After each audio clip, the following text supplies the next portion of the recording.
You cannot. Okay. Holy Spirit, activate. They better do it, Lord. Holy Spirit, activate. You better get them, Lord. Holy Spirit, activate. Before I get them, Lord. Activate. Hey. Activate. Let's go. Holy Spirit, activate. Oh no. Holy Spirit, activate. Okay. Holy Spirit, activate. Okay. Activate. Hey, hey, Let's go. they say I ain't saved cause I cuss a little bit. But you're the only judge that I need and that's it. They always in my business cause they say I backslid. They read the Holy Bible but they ain't applying it. So Holy Spirit activate. If you do it right now, that would be great. I ain't trying to smack this chick in the face. Don't you see me down here trying to change my way. So Holy Spirit, you better do it, Lord. Holy Spirit, You better get them, Lord. Holy Spirit, Before I get them, Lord. activate. Hey, hey, hey. You cannot. Okay. Holy Spirit, They activate. better do it, Lord. Holy Spirit, activate. You better get them, Lord. Holy Spirit, activate. Before I get them, Lord. Activate. Hey. Activate. Let's go. Holy Spirit, activate. Oh no. Holy Spirit, activate. Okay. Holy Spirit, activate. Okay. Activate. Hey, hey, Let's go. they say I ain't saved cause I cuss a little bit. But you're the only judge that I need and that's it. They always in my business cause they say I backslid. They read the Holy Bible but they ain't applying it. So Holy Spirit activate. If you do it right now, that would be great. I ain't trying to smack this chick in the face. Don't you see me down here trying to change my way. So Holy Spirit, you better do it, Lord. Holy Spirit, You better get them, Lord. Holy Spirit, Before I get them, Lord. activate. Hey, hey, hey. You cannot. Okay. Holy Spirit.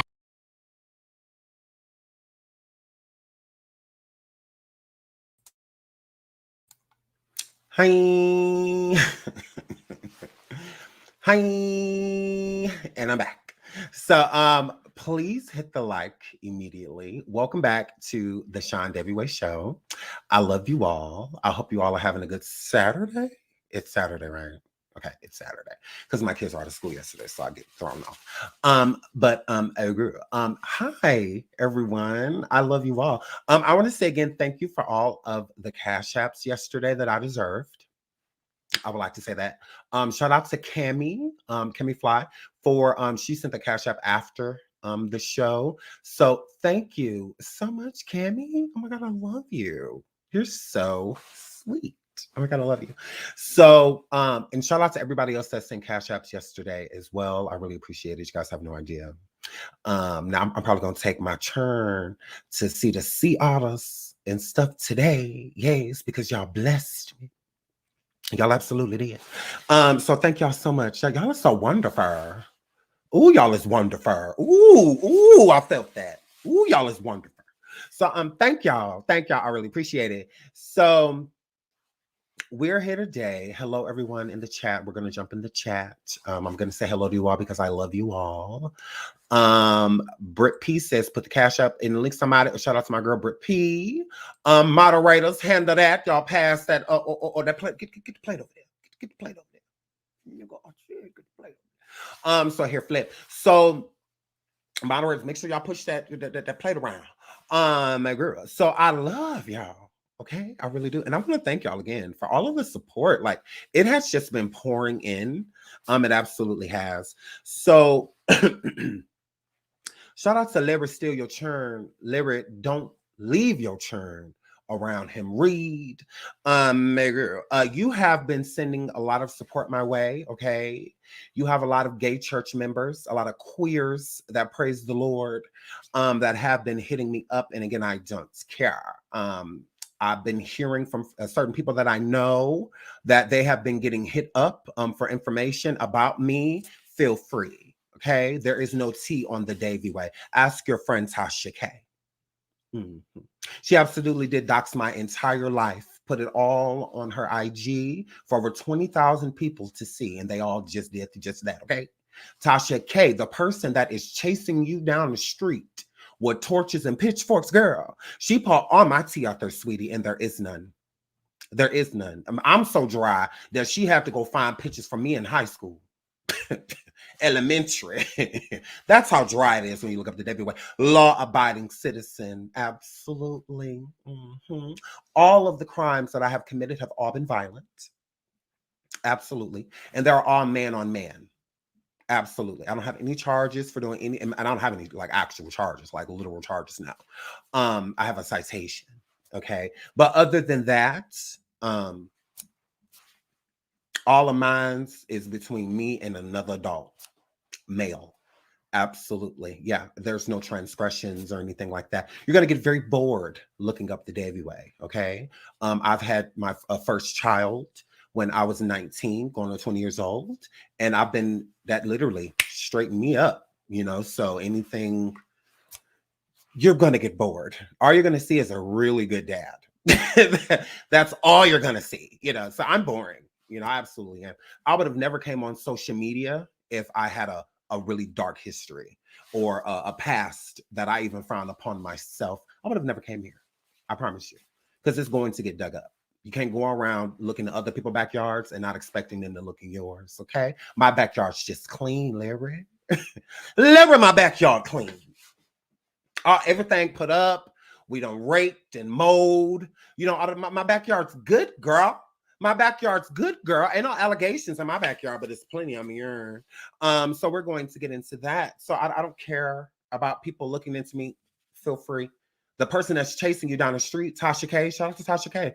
Tasha K super doxed me. She put all of my business out there. I ain't come forward and deny nothing she said besides the lies. No, don't make stuff up. Don't do that. Multiple PPP loans. No, let's not do that. Let's not lie. Yes, Sean did get a PPP loan. Sure did. Sure did. Sure did. What about it? What about it? So hair flip. Like, yeah, I ain't come up. Lie about what? For what? Yeah, ain't no shame in my game, sweetie. So ain't no shame in my game. So, girl, I'm just like, if your friend, ex-friend, hired a private investigator and all of that for the Davy Way, even the mentee comes live like, oh, Sean, she hired a private investigator on you. Like, duh. I'm like, here, flip. That would have been useful before. Like, everything has already happened. Thanks, though. So, yeah, my tea is out there. There is none. Like, what that were? What that were? What that were? My family love me, so I'm not worried about it. You go right ahead. My family don't say Larry, it's a good Sean and a bad Sean. You know, separate personalities. They don't say that. Mm-mm. That's what that were. So yeah, here flip. So dig on. I could care less. Moving right along, getting back into your life, getting back into your business, and there's nothing you can do about it. Are you mad, girl? Are you mad? Are you mad, girl? Are you mad? Hold on, let's get Larry the remix. Let's get Larry the remix. Let's get Larry the remix real quick before we move on, y'all. Oh my goodness. Oh my goodness. You cannot. Okay. Holy Spirit. Girl, You better do it, Lord. Why, Spirit. Larry? You better get him, Lord. Holy It's Spirit. country. Before I get him, Lord. Hey. Are you mad, girl? Are you mad, Larry? Are you mad? Are you mad, bitch? Big mad. My husband. Hey, they say I ain't saved because I fuss a little bit. But you're the only judge that I need, and that's it. They always in my business because they say I backslid. They read the Holy Bible, but they ain't applying it. The Holy Spirit activate. If you do it right now, that would be great. I ain't trying to smack this chick in the face. But you see me down here trying to change the way. So, you better do it, Lord. You better get him, Lord. Before I get him, Lord. Hey. A look. You cannot. Okay. Up there. Holy Spirit. They better do it. Larry, are you mad, girl? Are you mad? Yeah, we don't care. So yeah, moving right along. So girl, let's get into Tasha K. Shout out to Tasha K. She interviewed Sharon Benison, which is Lavontraye's mother. Okay, the accuser, Lavontraye. All right. So we're gonna get into that. So we learned a lot. I want to shout out to Sharon as well for coming forward and talking about this at all, because it can be a very, very hard thing to do. Because when anything happens to a child, the parent always is going to take the brunt of the blame. They kind of have to, because that's the first thing people are going to think of. Well, if this happened to your kid, where were you?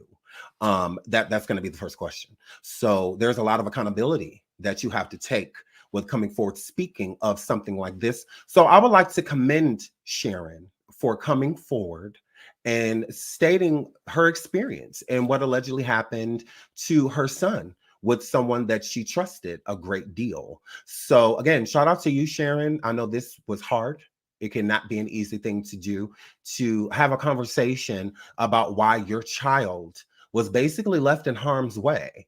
And you're the person that did it and that left them in harm's way. But why I feel for Sharon is because it doesn't take one person to create a child. It takes two people. So how is a person going to sit around and blame Sharon for what was going on with Larry Reid and Lavontraye, allegedly, and no one says anything to or about the father? How is the father not just as responsible for the child being left in that environment? If his father was present or in his life, then I feel that he could have, a lot of things could have been avoided with the father taking care of their sons. Why is everything being blamed on Sharon? I'm like, well, that's not fair. That's not fair, because Sharon's first son's father, they got married young, very young, they were. And she ended up getting pregnant in high school, and the marriage happened right after. So it wasn't a situation to where, she actually got to take a lot of thought and feel this person out. They're young. When you're being that young, you're just making decisions. You're rebellious. You're a lot of things. And Sharon grew up basically without her mother as well. So she has her own problems that she had to work out. And before her even being able to work out her issues, boom, she pregnant as a teenager. So she doesn't have a chance to work things out, the issues that she may have with her mother not being present, and things like that. Instead, she just has to jump right into parenting. It's time for her to be a mother. She doesn't have time to work any of those things out. And again, she's a teenager. So there's a lot of unworked, a lot of things that weren't worked out, a lot of issues that still remain in her life, and feeling abandoned, and, a lot of other things that she wasn't able to deal with. And again, when you are a parent, all systems are a go. You don't get to pause. You don't get to mute. You don't get to do any of those things. You just got it. You're living for somebody else now. You're not just living for you. So the things that you have going on aren't important to you, because you have so much other stuff to worry about. So again, I don't feel like that is fair for people to just blame her. It's like, no, where are these fathers? Where are these nothing niggas? Like, where the daddies at? Because when she did go to St. Martin, she could have left her sons with their daddies. But since they was running around doing everything but being fathers, since they was running around doing everything but parenting, why wouldn't she trust somebody like Larry? Why wouldn't she? She's a single mother. It's hard. That's no easy. Being a single father, hard. Ain't nothing easy about that. Your children being solely dependent just on you. If you don't make that world go around, it don't go around. It doesn't. So then you meet this man that makes you feel comfortable enough, okay, to bring you in, and not just you. It's no different than like joining a relationship. Relationships are relationships. You don't have to you don't have to have sex in order to be in a relationship with someone. A friendship is a relationship.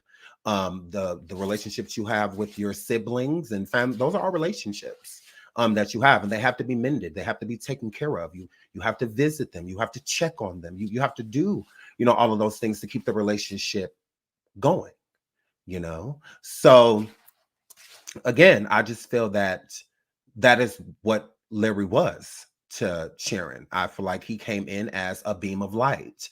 That's no different than taking advantage of, teenagers and stuff like that. The M words come in as a beam of light. They don't come in as darkness, because with darkness, there are signs that you shouldn't approach. Darkness is like a stop sign. It's not a green light. But because they have to gain trust over you, favor, that takes time. That's why they call it grooming. Okay. Grooming you for what's to come. Okay. Just doing it flat out right away, that's SA. Okay. That's the R word, with that happening, because a person is all type of things. With the M word, they like to convince you that this is your decision too. So that's why a lot of people that are M-worded blame themselves because they feel that they took a part, even if they just sat there quiet, and let it happen or whatever. They feel that they played a part. So I can't blame you for something that I did voluntarily, but it's not voluntarily. That's what the manipulation, the gaslighting, and all of that comes in from the grooming. They're making you feel as if this is your decision, and it is your decision, but it's not, because this isn't anything that should be going on. These type of situations and this decision-making process that you are going through right now, you shouldn't have to. This isn't anything a person that truly loves you or care about you would ever make you go through. Love does not hurt, okay? Can love be painful? Yes. But does it hurt? No. It literally does not. It literally does not. Because when you love someone, you do everything in your power to make sure you don't hurt them. Everything in your power. Even if a person is cheating on you or something like that, they'll keep it in secret because they do love you. They do. They just don't love you enough to not make these decisions. That's all that is. Whatever they're doing, they love that more than you, but they still do love you. It's just not the same. So, again, and that's why a lot of people that are cheated on and things like that stay in the relationship because the love is there. Even if they're not genuinely loving you within that time, you genuinely love them enough to not do any of the things that they're doing to you. Okay. But if a person even, crying over someone and stuff like that, that type of stuff does hurt. It does. It's painful, but it's something that you can get over. But if you keep inviting it in, it's because it's something familiar. So I wanted to put those key points out there before we got into this. So again, shout out to Sharon Benison. I feel that you are brave, a very brave woman, because a lot of parents don't even take accountability with these type of situations, which they don't have to because they didn't do anything. Okay. A parent is not literally, like Sharon did not literally place her son in harm's way.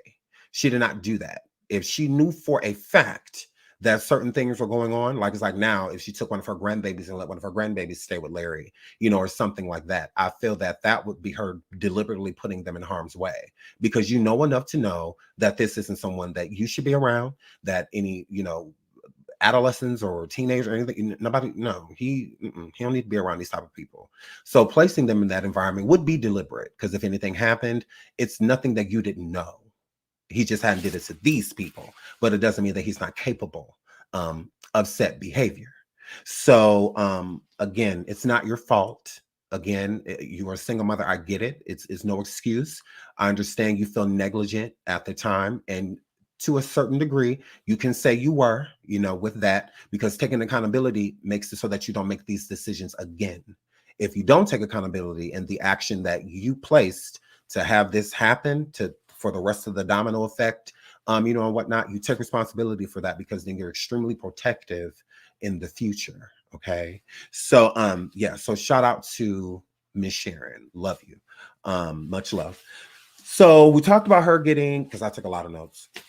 We talked about her getting pregnant in high school, and I learned all of this on Unwind with Tasha K. So make sure y'all go check her out and Tasha K live. Go check that out. So you can see the full interview there and a 45-minute piece of the interview on Unwind with Tasha K over here on YouTube. So with her getting married, after she got married with her first child, and to that husband, the marriage didn't last long. About a year in, they were already parting ways. 4 years later, she ended up getting pregnant again, and that's when she had Lavontraye. Now, she married Lavontraye's father, and her and Lavontraye's father stayed together for about 14 years, on and off, even got divorced,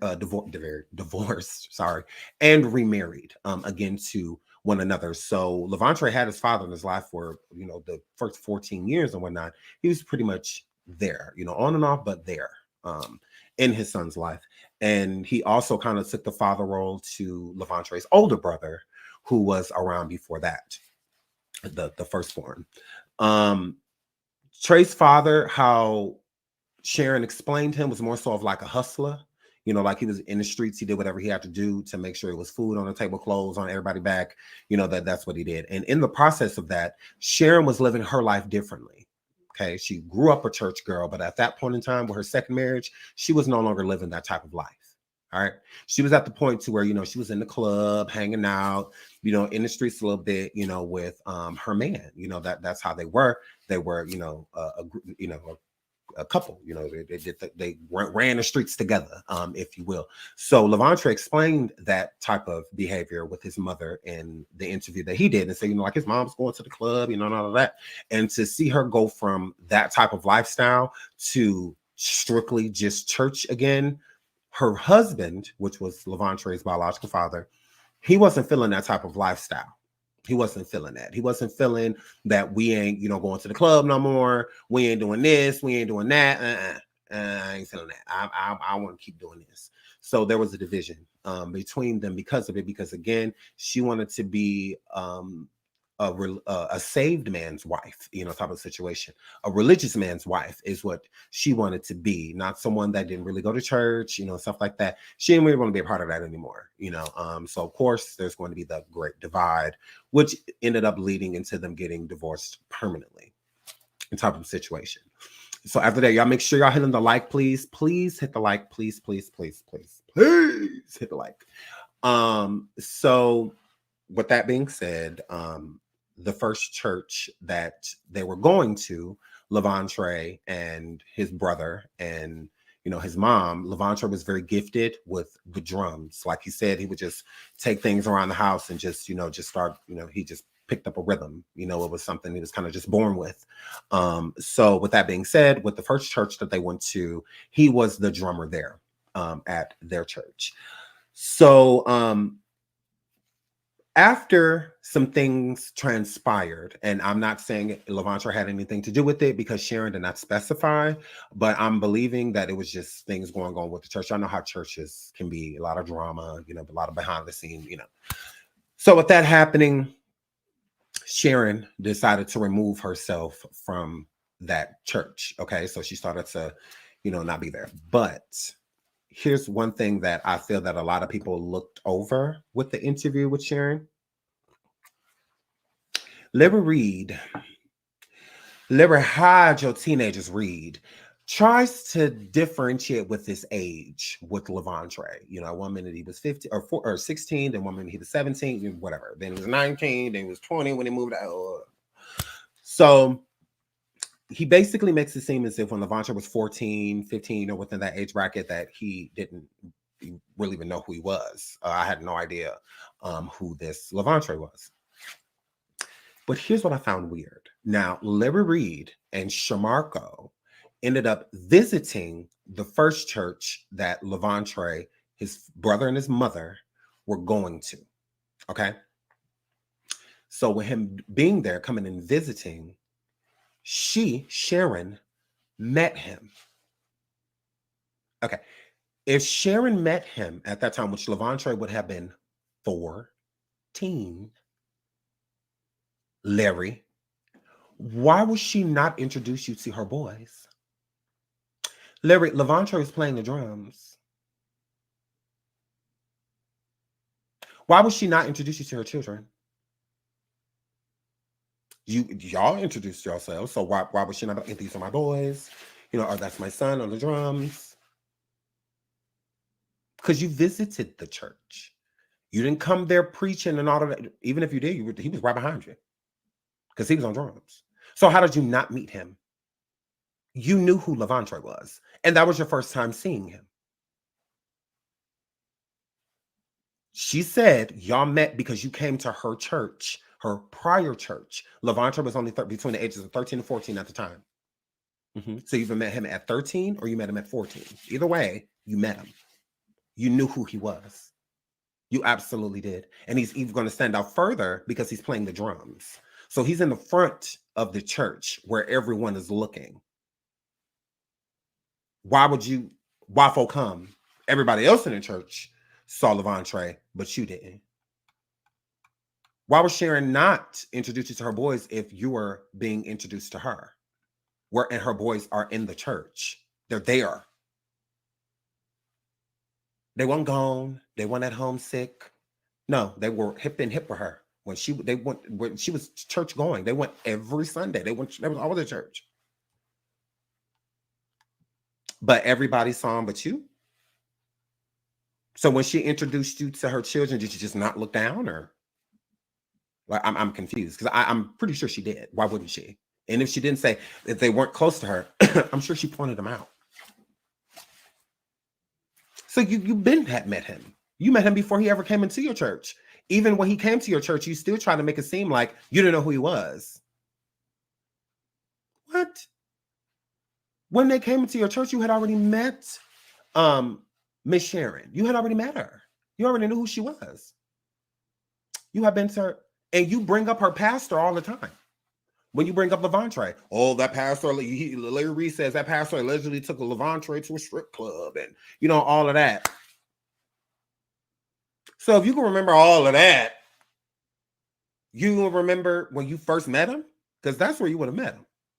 Not at your church, where you trying to make it seem like that's the first time you met. No, you did not. You had already met Lavontraye because you met his mother. And if you didn't literally meet him within that moment, she pointed him out. Because it'd be no different if somebody walk up to me and I'm in church with my kids. I'm going to point my kids out. Like, why would I not? Oh, yeah, I'm here with my kids. My kids right there. Or y'all come here. Come meet. And most church members, when another pastor is coming to visit, they have the congregation meet the pastor. I go to church, Larry. Gross. Like, yeah, Black churches are different, but they're a lot similar at the same time. Stop it. Shout out to my boo Pink Unicorn moderator.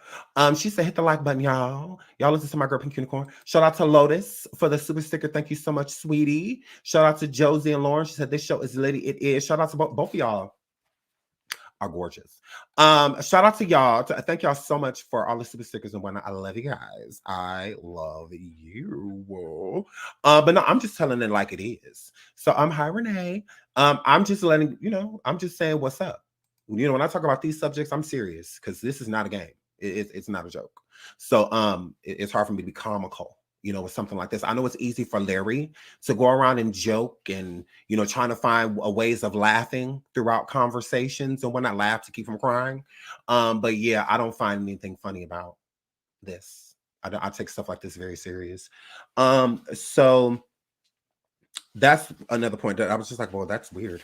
But Trey played the drums. Shamarco and Larry visited their church. And that's when I believe Larry first, because how would you not have met them? But whatever, you meet their mom, but not their mom. Sharon had problems with her current pastor. Sharon's friend invited her to Larry Reid's church. So that's when, after she had already met him, when Sharon had met Larry at her current church, she was deciding that she wanted to fall back from the church that she was at currently. And that's when she went to visit Larry's church. And she said she loved it. She says she absolutely loved it. She did. And not only that, her sons, especially Lavontraye, he was not ready to leave the church that he was at prior. He wanted to stay there. He was being paid for playing the drums. He made a nice little coin doing it, and whatnot. He was younger, bringing in that money. He got to have his own little coin, may buy his own little stuff, and stuff like that. So he didn't want to leave the church. He didn't want to. He wanted to stay there. So she let him for a little while.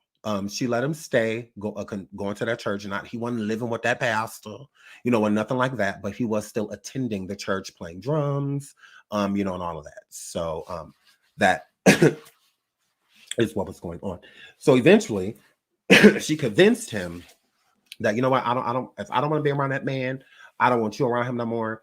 I like where we're at over here with Larry and they church, the Breakthrough or whatever that church was called. I like him. This is where I'm at. You can play the drums over here, type of situation.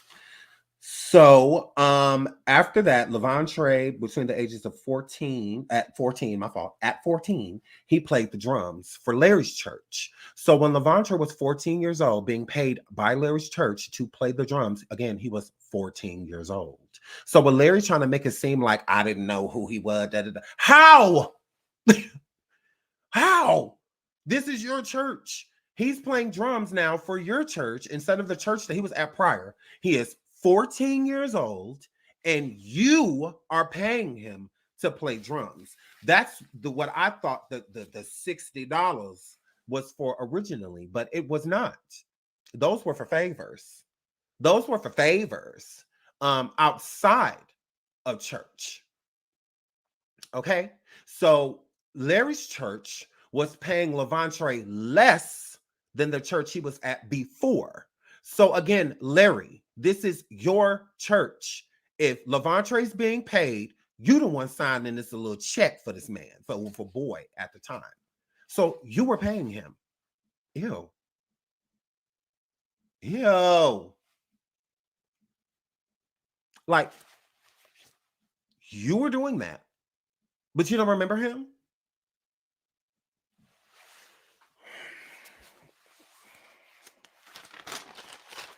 I don't remember the person I was paying every Sunday to play drums at my church. I don't know what y'all talking about. Okay. So Sharon says the rumors went around the church about Larry being delivered. Okay. That is clearly a gay man on this stage talking to us, is what it's giving. That sees that it's giving. There is a queer up there telling us about the Lord. Okay, there is a queer up there speaking against same-sex anything right now, and he clearly is for it, because look at him, all that goddamn eyeliner he got on, and all yeah, clearly he like a little every now and there. So yeah, so he was basically delivered. Okay, she said that was very obvious. Everyone around the church would discuss it, behind his gay back. They would talk about how he gay. So that they say he was real gay. He was over there too gay to function up there in front of that microphone saying, "Don't be gay." It's an abomination. It's an abomination up there telling us not to be an abomination. Okay, here, flip. So, yeah, y'all can cash app me too if you want to. Y'all don't have to send super stickers. If y'all want to, shout out to my moderators. Make sure y'all drop in the cash app. I will thank you as soon as I get them. I've got all of you guys, and I'll give you a shout out here. But yeah, so it's an abomination up there. It's telling us not to be an abomination. Okay, so the whole church is talking about that. That's what that were. Okay, everybody in the church was going around saying how Larry Reid was a big old flaming queer, and he was of sin, and since he was of sin, he was trying to change his life around. Okay, that's why he switched wives, like people. Girl, oh my goodness, girl. Married, divorced, married, divorced, married, divorced, married, divorced. Oh my word. So before Sharon went to St. Martin, okay, so let's get into that. So when Sharon, when the alleged stuff was going on with Larry and Lavontraye, Sharon was gone. Okay, Sharon was not, the grooming and stuff was already happening, but she was just not aware because Lavontraye had not stated this to, or at least her. Now he may have said it to other people like his brother, or his girlfriend that he was dating at the time, now wife. He may have said something to them, but as far as she was concerned, nothing had been happening. Okay, with her son or anything like that. Like, okay, so when she went, okay, is this her? Okay, so before now. This is okay, where I was kind of side-eyeing Miss Sharon a little bit. Okay, now before she went to St. Martin, which Larry sent her to St. Martin. Okay, Larry sent her there.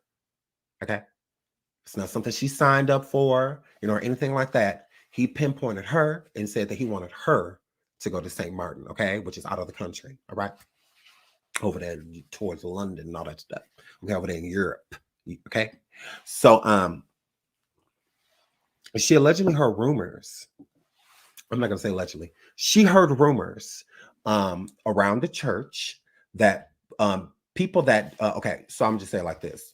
She heard rumors about Larry and little boys, is what Sharon had heard. Okay, more so from people Larry dealt with from out of town. Okay, so from out of the state.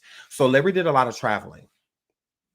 Okay, multiple places from like Georgia to South Carolina to North Carolina. Just he did a lot of traveling. Okay, and when he was doing this traveling, okay, there was rumors being stated of people approaching and confronting Larry about allegedly doing stuff with other boys. Okay, young men. All right, teenage to okay. Now they weren't coming talking about Larry messing with other men. It was about younger, underage, okay, minor, okay, boys. All right. And she just couldn't swallow it. She couldn't swallow because she was so in like with Larry, like looking at him as like a great pastor, a great man, to where a lot of people, because you hear certain things, we do it in our day-to-day lives right now. If you are with somebody that you love and care for, or someone that you truly look up to, that you have on a pedestal, and you hear that they've done certain things, it's just like, no. You know, like, no, I can't believe that, because no, that person does not seem like the type of person, like, no, and, you know, it's hard to drink it in, you know? And I feel that that's where she was. She was in a place of denial because she was in so much like with Larry and so grateful for everything that Larry had did, that she just couldn't get her mind to wrap around that these rumors may be true. Oh, is it, girl? I don't know. Is it? Girl, my Geographica is everywhere. My Geographica is everywhere. So I can say that that is hold on. I can say that it was by London. That's all right. It's not in America. I got that part right. Can I get any credit for that, y'all? Now y'all ain't have to correct me like that. Okay? Y'all could have just said, "Look, Sean, wait a minute. Wrong part of the map, baby." That's all y'all had to say. Y'all just like, "Oh, what St. Martin is he talking about?" Like, "Oh, dumb. Dumb." I'm not. Okay? Now my Geographica is a little off. Okay? I ain't never really liked longitude and latitude. We ain't never really got along. All right? Okay, well, Jessica, you're not confused no more, girl. It's by the islands.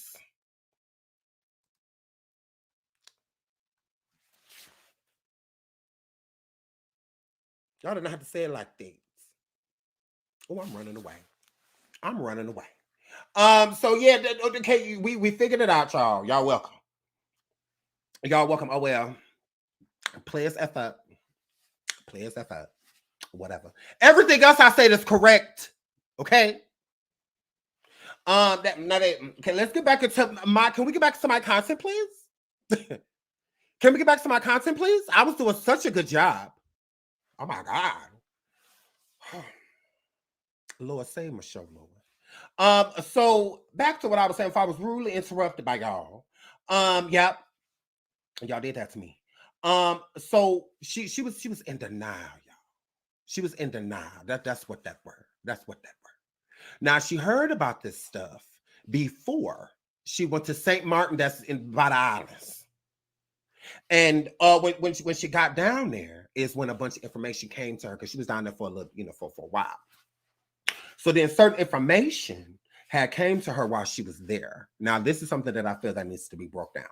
So she stated that while she was gone, because again, she heard about the little other boys that had made allegations against Larry before Larry sent her, away to go pastor to, other, So when she had heard that, she was just like, no.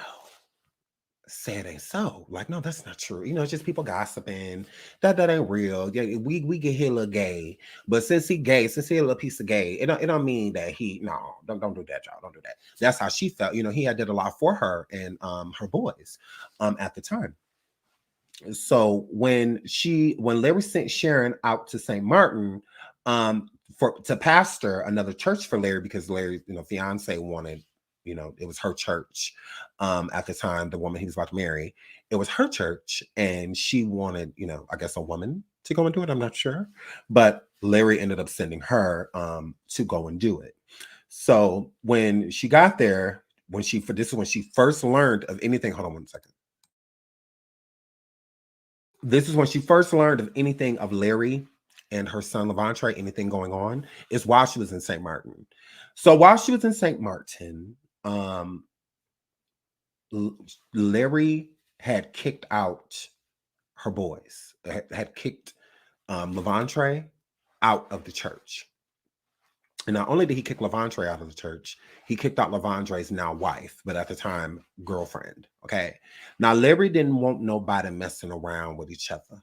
Okay. Larry wanted the boys to stay with the boys and the girls to stay with the girls. No dating, no none of that. Okay. None of that was allowed. All right. Now, Lavontraye at this time, I believe was 17, around that age, 16, 17, around that age when she was finding this information out, okay? But it more so came out because of Lavontraye's girlfriend, which is now wife. It came out because of her. She got the boot from the church and Lavontraye got the boot from the church. Larry has stated this before, but what Larry has not stated is that you're gross. Larry, you can't convince me, okay? Because if you got the boy staying in one home and the girl staying in another home, they're going to be prone to still like each other, okay? Even if they're not dating. There's plenty of people that go to church and there's a boy at church you like or a girl at church you like. It is, okay? Sometimes you meet up outside of church. Sometimes you just don't. Sometimes you just like them from a distance. But it's definitely something that's going to happen, all right? Opposites attract, okay? So with that being said, Larry, you kicked them out of that church because you were jealous that Lavontraye was sleeping with his girlfriend. You were jealous of her. You absolutely were. Because there were other people that were messing around. You ain't kicked them out. You ain't kicked them out. You ain't kicked them out. Shamarko ended up slipping in Larry Reid's Patreon, stating that Lavontraye would drive Larry's car. I don't give a damn about the age. All I know is Lavontraye, because he said Lavontraye was in school. Lavontraye didn't go to college, and if he didn't go to college from Larry's house. He did not go to college from there. Okay? Lavontraye was very so much in high school without a driver's license, driving Larry's car. And the problem with Lavontraye driving Larry's car is that Shamarko said out his own mouth, Lavontraye was picking up his girlfriend. Lavontraye was picking up his girlfriend in Larry's car. Teenagers, they were. Absolutely. Yeah, they were teenagers. So why is Lavontraye driving around in your car, Larry? Is that Jody? You Yvette? Why is he driving around in your car? No license. Teenager. He was supposed to be at school, but instead of him being at school, he was basically ditching to go hang out with her. Why is the teenager driving around in your car anyway? How you was getting around? Shamarko? He was in high school. Why did he need to drive to school? Drop him off. What he need a car for before you? You're a pastor. Don't you have errands and stuff to run, people to go bless? But he riding around in your car without you. And Shamarko said it out of his own mouth. So, and you agreed, Larry. Gross. You agreed. And this was a recent Patreon, the Patreon with you, your ex-wife, Lisa, and Shamarko. Yeah. Shamarko said that he was driving your car in school. Larry, Lavontraye didn't go to college from your house. Why is this high schooler driving around in your car? And then he was picking up the same girl that you kicked both of them out at the same time for because you were jealous. You absolutely were. In your mind, you were dating Lavontraye. Absolutely. Jody, my Jody. You were dating him. I don't care what you say. I don't care. Why do you think his girlfriend has such a problem with it? Why do you think she exposed this information, this energy? Because she was jealous too. Why does Larry get so much of your time? Why Larry always in your face? Why are you always coming out of the living room? Like, what's tea? Why he keep texting you? Why he keep this? Why he keep that? She felt the same way. She was jealous. Yeah.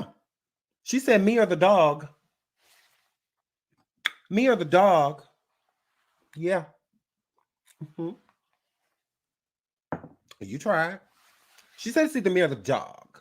So he chose her and you got dogged. That's all that were. So since he's choosing her, since you're telling him that he can't have nothing to do with her, and they're deciding that they're still going to stay together because they are in love, y'all gotta go. You're not about to sit here in front of me with her. You're not about to do that. If y'all gonna be together, it ain't gonna be here. It ain't gonna be here. Why are you so worried about who he with? He's 17, about to be 18 years old. What does that matter? Can you explain? Since, I mean, you hopping on platforms and stuff. Can you explain? But Lavontraye's jealous. Oh, okay. Okay. Ouch. Okay, girl. So that's when it was tick, tick, boom. Because that's when she found out in St. Martin that there was things going on with Lavontraye and Larry. But here's another thing that I feel like people are overlooking. Okay. Her older son told her.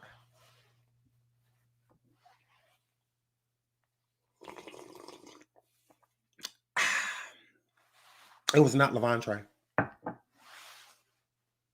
Her older son told her everything that had been going on because Lavontraye had been telling his brother what Larry had been doing.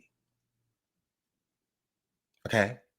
So his brother didn't even need Lavontraye to say anything because you done told me everything already. I know everything. I know everything. So that's why she was finding out at the same time. All of the information was just pouring out, to her.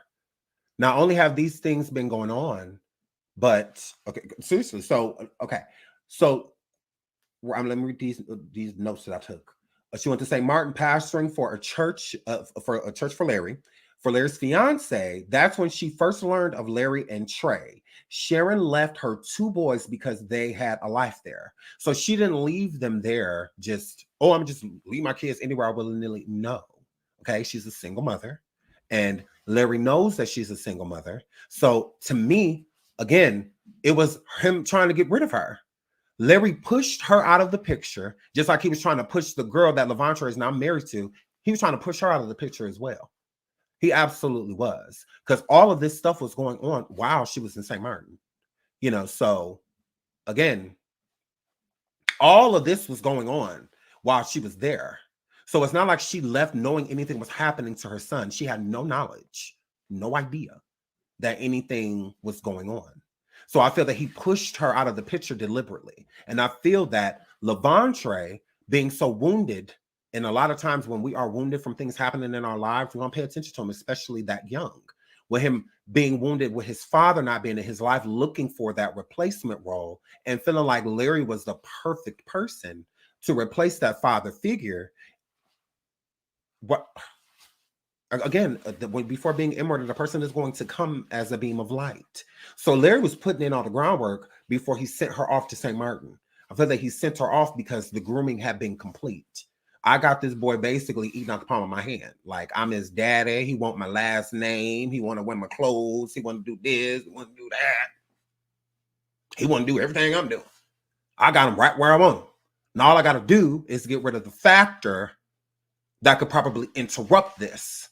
What does he do? Send her off to St. Martin. That's not a coincidence because anybody else that he sent off, didn't nobody come forward with no allegations about Larry. So it just so happened that the only boy at this point that is coming forward with an allegation is the one whom mom you sent away. What?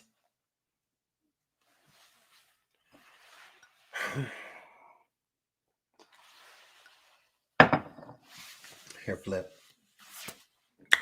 flip. So I'm just like, okay, you could try to make it seem like, because Larry stated in his Patreon that, and this one, because I keep a receipt. Yeah, don't play with me. I keep a receipt.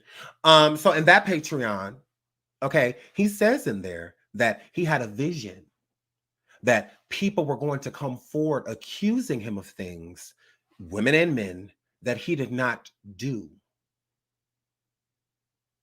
Again, Sharon said before she went to St. Martin that she learned about Larry and little boys, more so from people Larry dealt with from out of state. So, Larry, there would be other victims. There would be. Ooh, Larry, stop playing with me. Oh, my God. There would be. There would be. But you saying Tasha K making stuff up. She this and she that. You sure? Are you sure? On that phone call with Tasha, you said besides Lavontraye, I don't know what nobody's talking about. Well, there was rumors going around of parents having conversations with you about what their boys had stated about you. So then all of a sudden you get this, or like we said before, guilty conscience about other stuff that had transpired. Okay? All right? And Larry, you love to throw money at stuff. I wonder why those parents so quiet.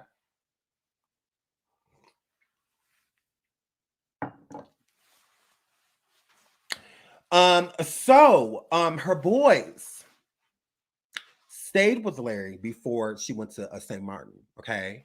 Because that's how Larry had it in the church. So people got to stop making it seem like she just went and came to the church, met Larry, and she just said, "Hey, Larry, can you take my boys?"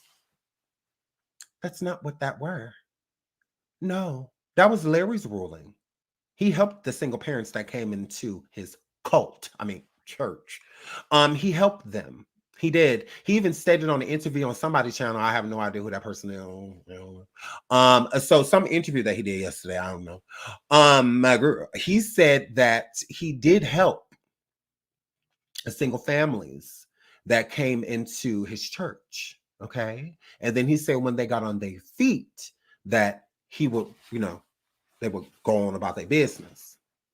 Larry, Sharon had a 3-bedroom condo before she went to St. Martin. But her boys were still staying with you. Can you explain?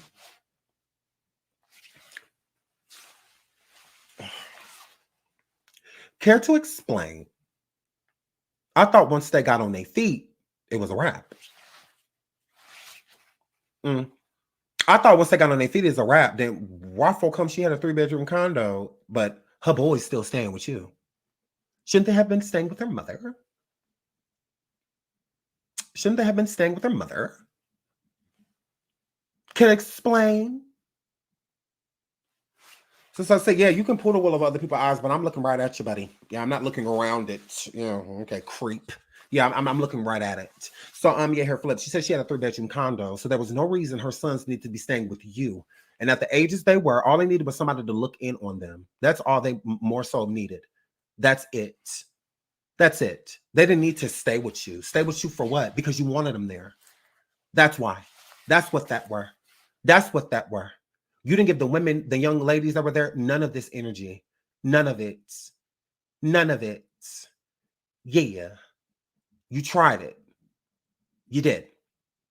You kicked Lavontraye out because he would not stop sleeping with his girlfriend. That is why he had to leave. And his brother was upset about it, is what that gives. So that's why his brother told his mom, their mom, about what happened, because he felt that that was the real reason. This has everything to do with him touching on Lavontraye and doing certain things with Lavontraye. Mom, Larry wants him. This is why we're leaving. Larry, how are you kicking them out the church, but not the mom? Oh, God. Larry didn't kick her out of the church. She was in St. Martin. How was they calling her, telling her they kicked out the church? And we a collective. How they gotta go, but I can stay? What? What? How my son's calling me to tell me I'm kicked out of somewhere you sent me? I'm here because of you. Like you sent me here to work for your church. Okay?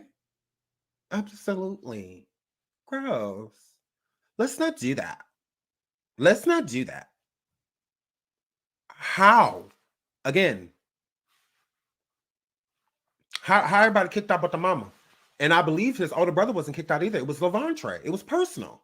He kicked out Lavontraye and Lavontraye's girlfriend. As Lavontraye's brother, and with him being close to his brother, if my brother going, so am I. Because he didn't call his mom and say, I got kicked out of the church. He said Lavontraye did. And that ain't got nothing to do with jealousy. Why would it not? The same person that has been driving your car? Picking this girl up?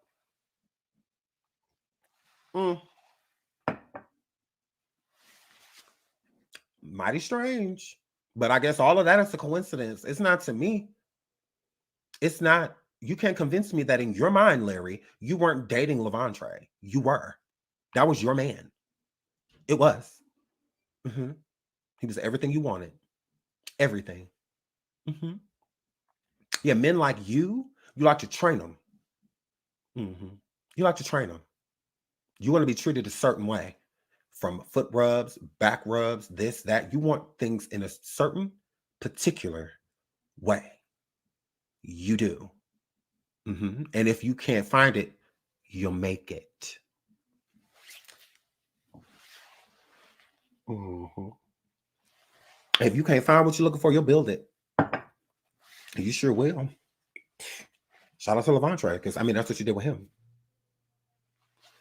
Moving right along.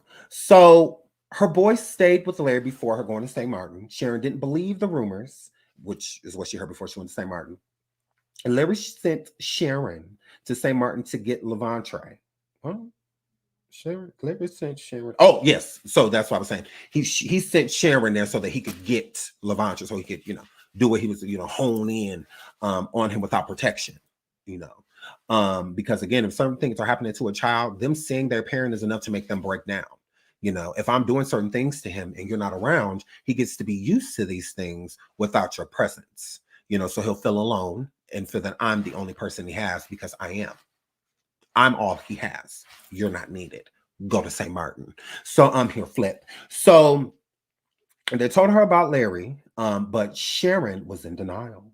Larry wanted Trey and now wife to break up, which he did. She said that he wanted them to be separate and boys be with the boys, girls be with the girls, is what he wanted. He didn't want any of them fraternizing, none of that, with each other. Again, personal. Because again, there's other people that are fraternizing. There had to have been.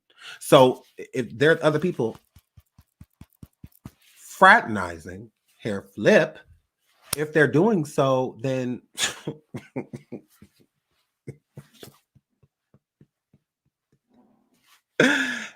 this is personal. It's just like, it's obvious as day. Block this whole, yep, that's my whole name. What about it? What about it? And there's no why on the Beyonce, you tried it. There's no why on it. Y'all don't scare nothing. There's no tea. Sorry, I'm not out here hurting little boys like y'all pastor. Ooh. Sorry, I'm not out here hurting little boy. I'm not. You're mad. You're pressed. There's no why on it. Make sure if you're gonna dox me, do it right. There's no why on the Beyonce, you tried it. But yeah, moving right along. There's no why. Get your docs right. Get your docs right. Here, flip. So they told her about Larry, but sorry. Okay, because Larry Reid was jealous of Lavontraye, his girlfriend. He absolutely was. So I told y'all these people be coming for me. I don't care. There's no tea on me. Adrian Deontay Lewis. Here, flip. There's no tea. You're gonna get very bored. Don't y'all wish I could say that about Larry? You can't.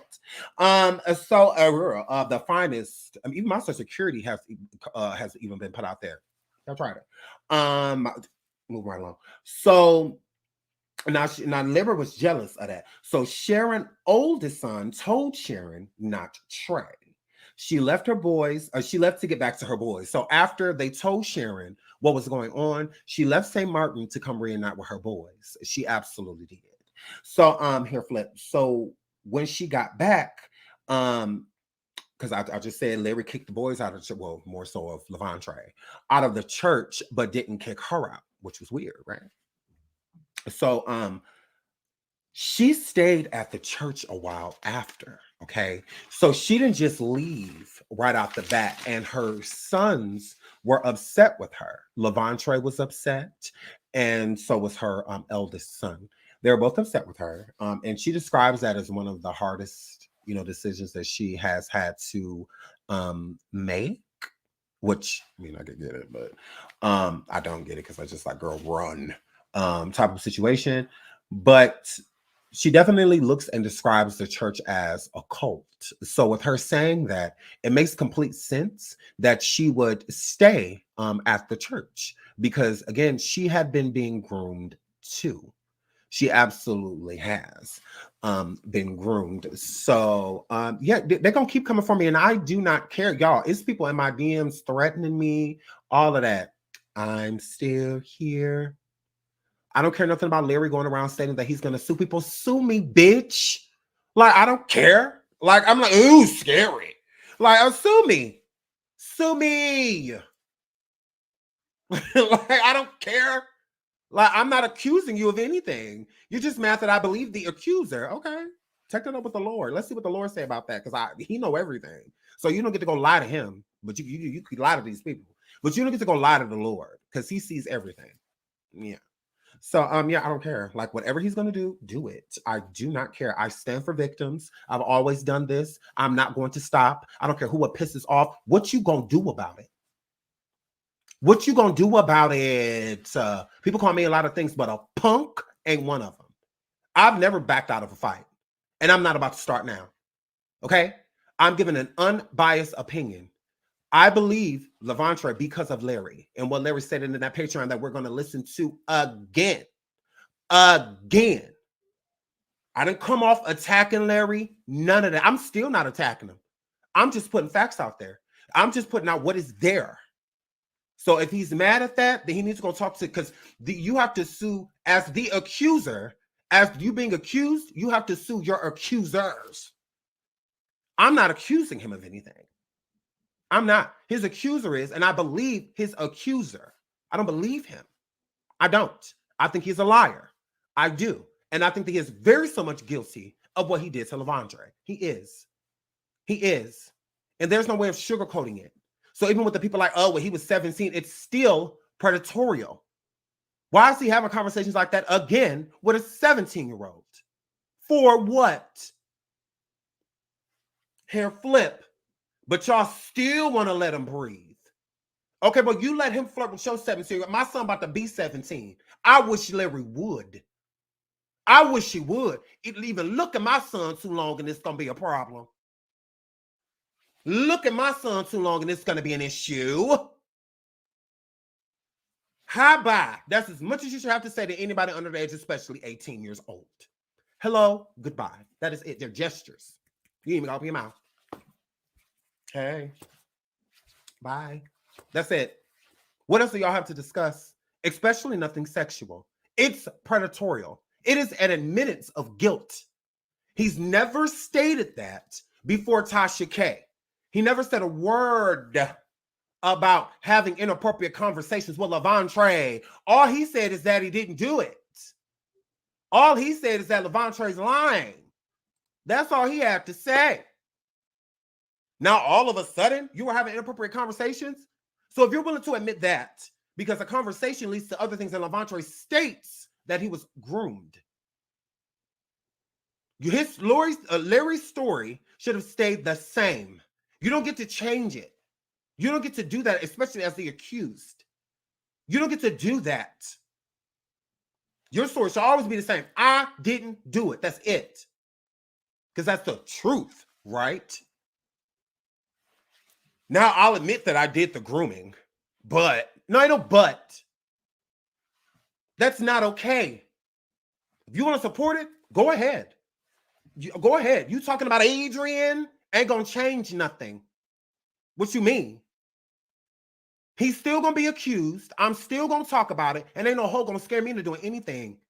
I've been introduced, saw anybody live, nothing. No one scares me.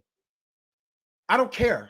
You can send me a cease and desist and I'm going to go live and wipe my ass with it. I don't care. Justice for Lavontraye.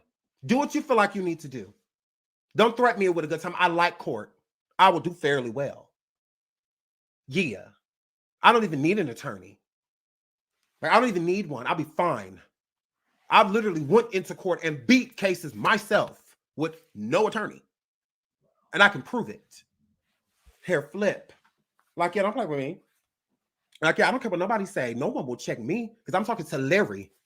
So he will be the only person, like I said, from jump that I will respond to. I don't give a damn what nobody else say. I don't give a damn. You can dox, you can do all of that. You're going to get where everybody else got. Nowhere. That's it. Go ahead, pub my name. Go ahead. What about it? There's no fear. None. Because I ain't did nothing wrong. I'm an advocate. I'm advocating. Like, as a victim myself, I've been there. So, by multiple people. So I've been there. I know what this is like. I do. If I would have known then what I know now, I would do this, advocate. I would do that. And that's what I'm doing. For the ones that don't know, for the ones that, especially with men, the one that will take it to their grave. A woman is more prone because they are more in depth and they have more emotional intelligence than a lot of men. So it's hard for a man to realize that what somebody did to them was wrong. They don't view it that way. They are taking full responsibility for it. And it's not their fault. So it's different. I struggled with this for years in my life, being what happened to me by men. I didn't know if I was gay because I wanted to be, or if I was gay because what somebody did to me. I couldn't separate the two. So I fought being gay. I hated myself, and I hated anybody gay. Anybody, I don't want to be around you. Don't talk to me. Don't look at me. None of that. I had the hardest time because there was nobody around explaining this to me. I had no idea. So I just internalized it. And that's what bothered me with Larry, because of what he went through. I felt that we had a bond. So I reached out to Larry before all of this stuff really came out about, because I wanted to have a conversation with him outside of YouTube, just so that I could understand him more, because maybe I could understand myself more, learning things from him. But then to hear that you are the abused that turned into an abuser, no, I cannot get behind that, and I will not. I do not support it. You know firsthand how this feels. How dare you do this to somebody else? How dare you do that? So I'm not getting behind that. I'm not supporting it. I don't care who does not like it. Oh, well, you will never check me. It will not happen. It will fall onto deaf ears. You'll be having a conversation with yourself. The only person that I will talk to or respond to will be Larry. Hair flip. So again, I don't care. Do your thing. Say whatever you want to say about me. Bring up my churn. Bring up their mother. Bring up my husband. Bring up my mama. Bring up my brothers. You bring up whatever you want. And it's going to fall on deaf ears. Because I worry about my actions. I'm responsible for the things that I've done. I don't care what nobody has done around me if they ain't somebody that I gave birth to or had anything to do with their birth. I don't care. Don't have nothing to do with me. I'm going to be judged off my decisions, not off other people's. That's why I am talking to Larry. So nobody gets to talk for him. You don't get to do that. Hair flip. Like, I'm not going to listen to it. I could care less. I can't tell you what half these people out here talking about that's defending Larry. I have no idea because I don't care. Not even a little bit. Not even a little bit. So, yeah, no docs, no nothing like that will scare me. I don't care. I've been through it all. All of my family has been doxxed. My spouse, my kids, even their schools, their school addresses, all of that. Nothing scares me. I ain't gonna be a day on this earth I'm scared to walk out that goddamn door because of one of you bitches. What you bet? I'm gonna go to my car with my thing on my hip, with my license to carry, and I'm a dare a bitch. That's all I can tell you, because I will protect me and mine. So yeah, I'm not worried about it. Do your thing. Lose your life. That's on you. So yeah, hair flip. But yeah, I won't. There won't be a day I'm scared to walk out that front door. What you bet? There won't be a day I'm scared to go to my car. For what? Lose your life. That's all I can tell you, because I will do no talking. I've never been that type of person. This is where all the talking happens. Hair flip. So yeah, don't let the gay fool you, because I ain't never been that gay. I promise you. I ain't never been that gay. I ain't never been that gay. I love being a boy. I am a boy, Damon. I love it. Like, whenever you get there, I ain't never been that gay. Okay. There's no windmill over here, buddy. I promise you. Straight. Like, I promise you. So you come mess with this 6'4" greatness. That's on you. See, this is a screen, so I may look little. Approach me. You're going to get smaller and smaller as you, I promise you. 6'4". Okay? That's why I'm at the tip of the screen now, because I'm tall. So it's just like, you can get it either way. Whether we talking hip action or what we doing. So So moving right along. So again, she describes the church as a cult. And so it made complete sense into why she didn't leave right away.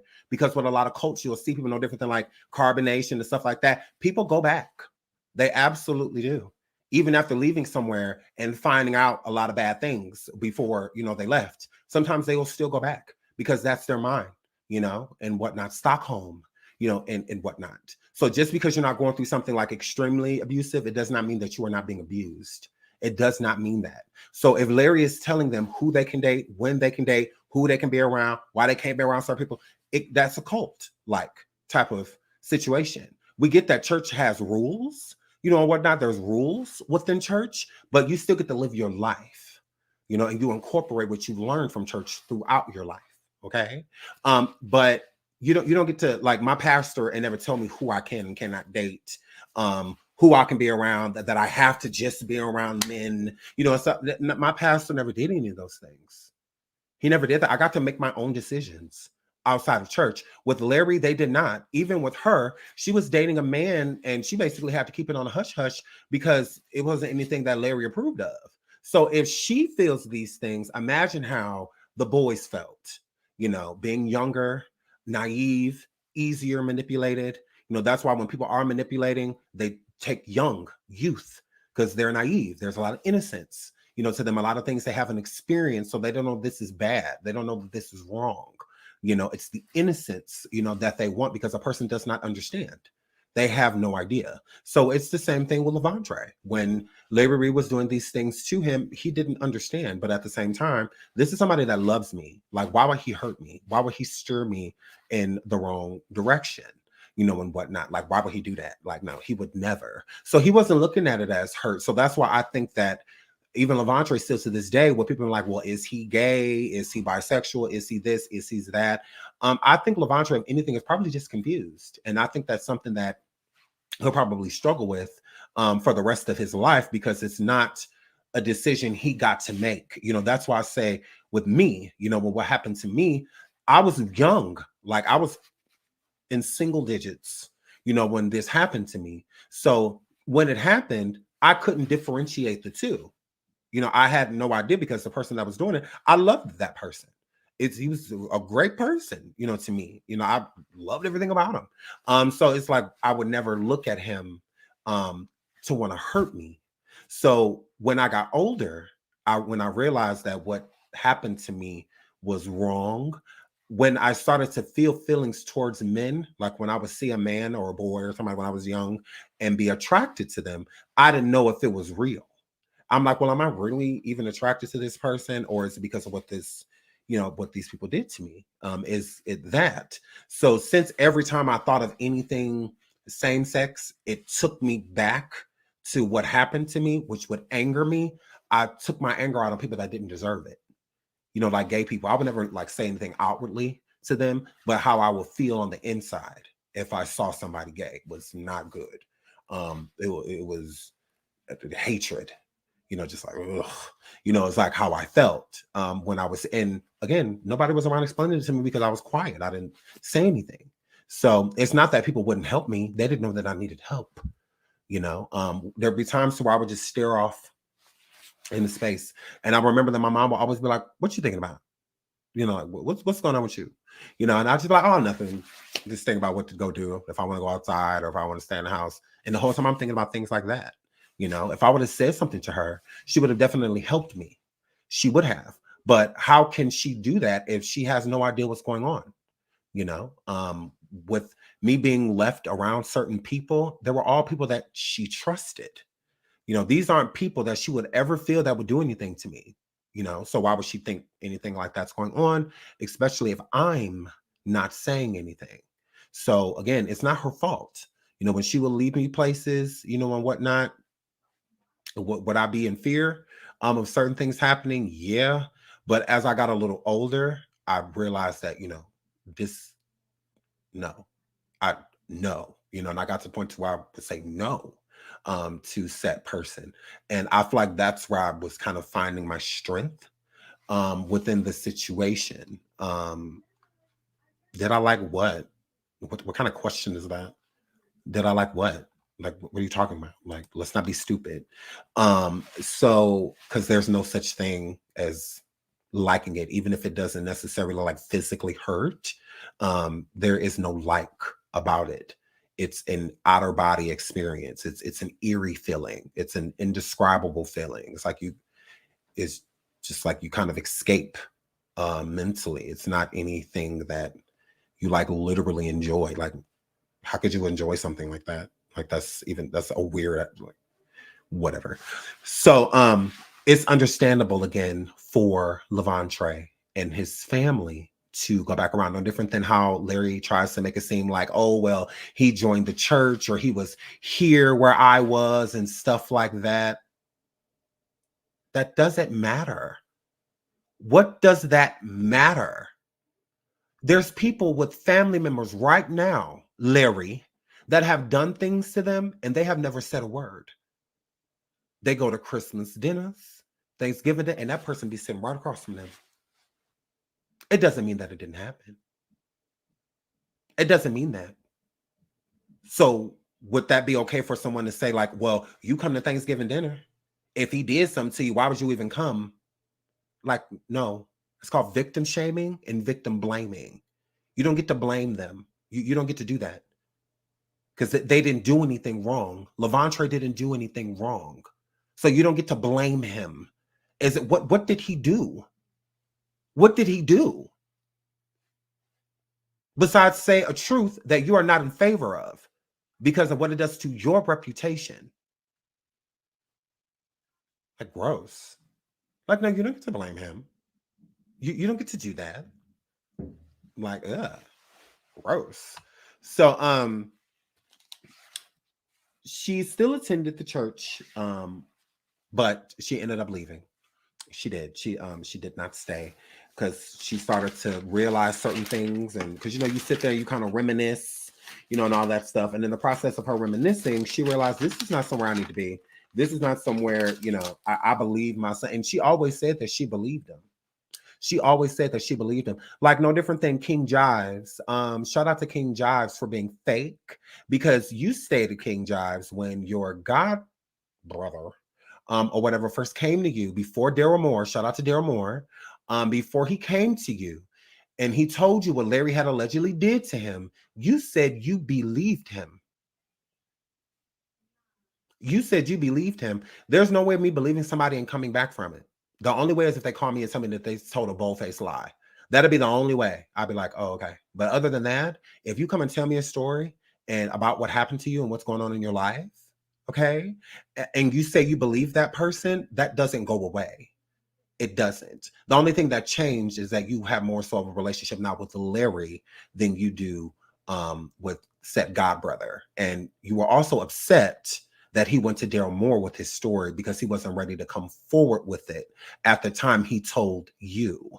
Again, how are you making his story a clout chase? Like, that's not a clout chase. This is somebody that cares about you and somebody that you're supposed to care about. So yeah, that's why I can't get down with you. Like, please stay away from me. Don't come back in my chats.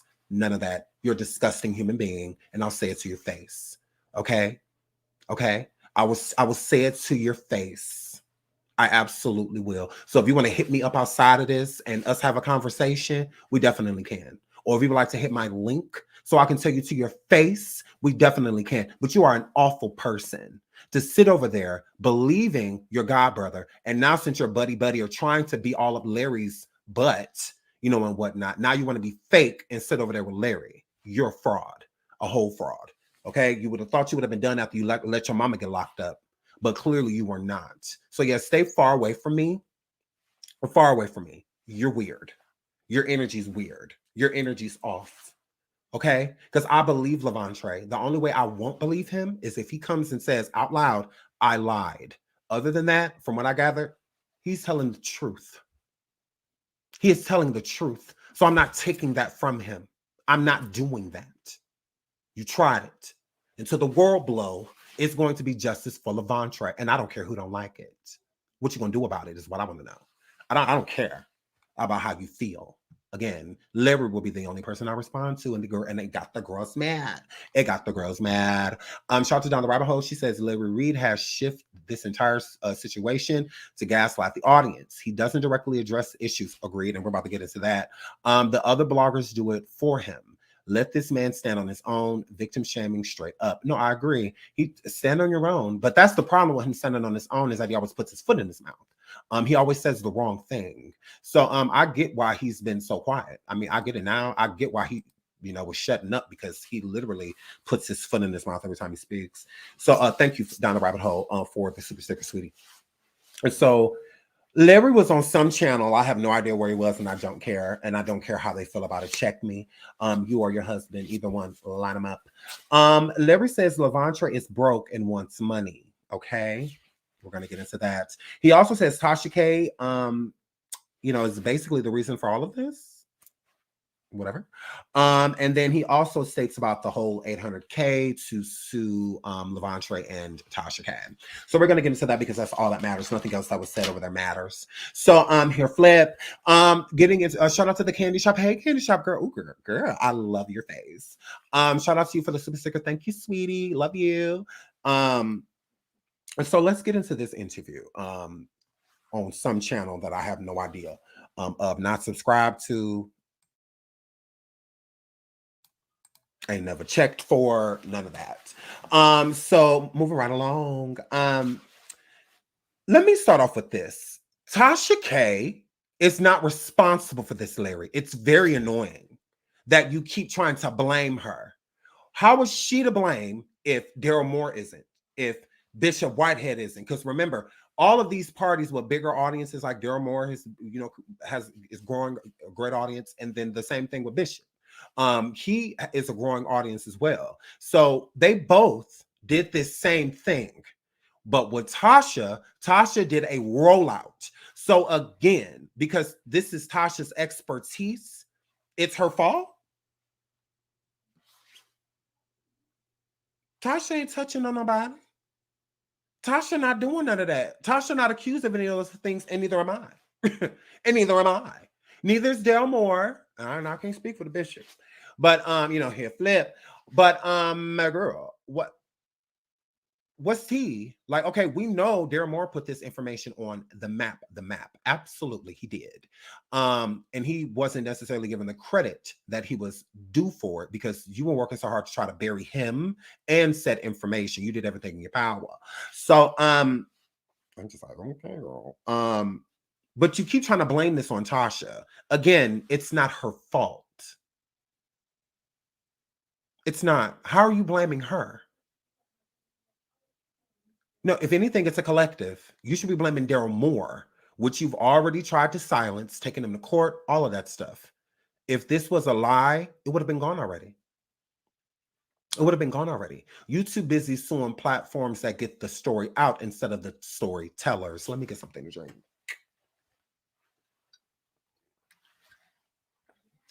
I don't know.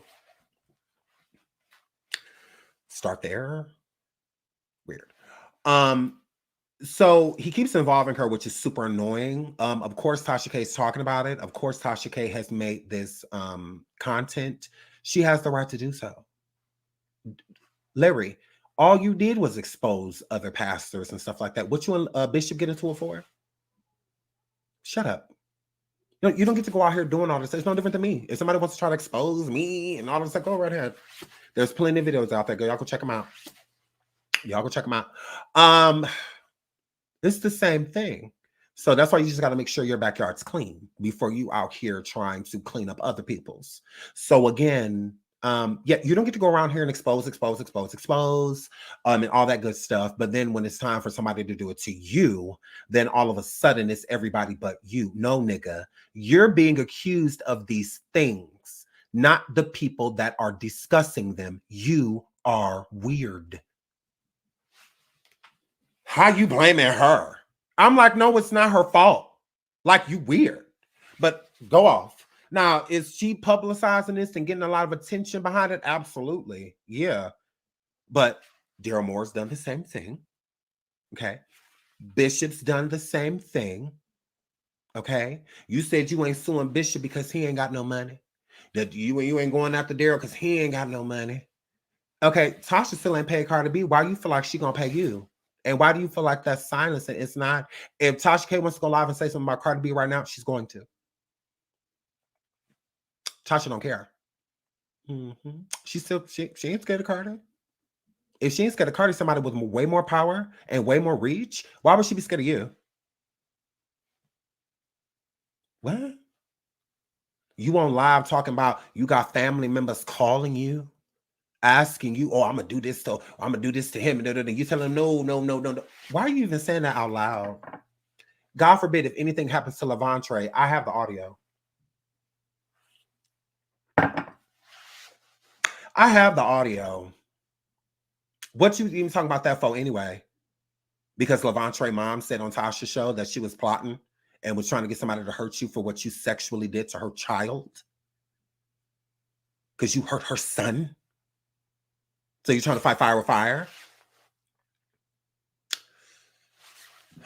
That ain't of the Lord, if you ask me. Like, if you want to be a heathen, just be one. Like, you're weird. That's why I'm like, this y'all pastor? Like, y'all listen to him? He couldn't tell me nothing. Like, girl, it wouldn't be nothing. Girl, he couldn't tell me nothing. He can tell me nothing. So yeah, so stop saying her name. Like, you're using her as a distraction. You're weird. Again, because Daryl Moore, Bishop Whitehead, all of them exposed this before Tasha, so whatever. So this is about the victims, and that's the problem, because you seem to discuss everything but that. Yeah. You keep avoiding the elephant in the room. The elephant is not money. The elephant is not Tasha K. The elephant is the accuser. That's the elephant. And you keep running past him to talk about other things. Again, weird for somebody that's so innocent.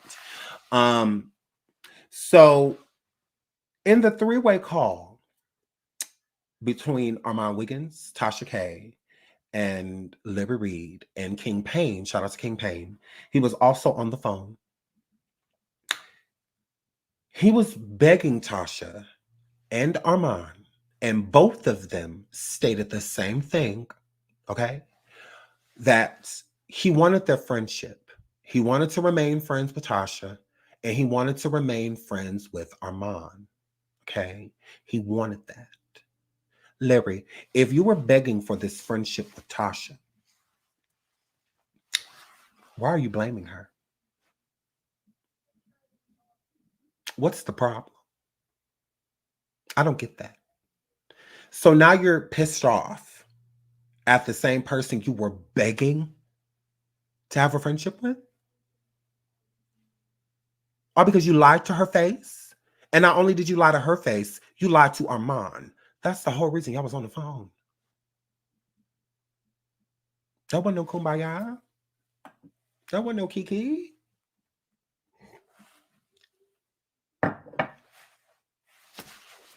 Gross. But now, oh, it's all Tasha.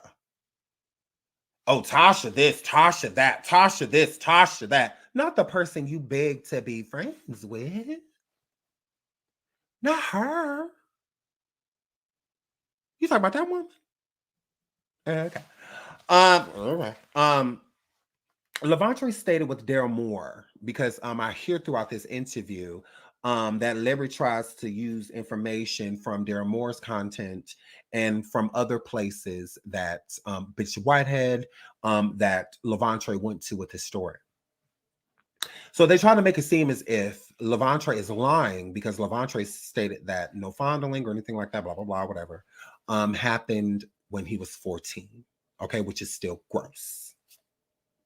That didn't happen when he was 14, but Lavontraye states on allegedly Daryl Moore that information is that he actually was doing it at 14. That is a lie. Lavontraye never said in that audio, and then they played the audio. I'm just like, do y'all hear what I just heard?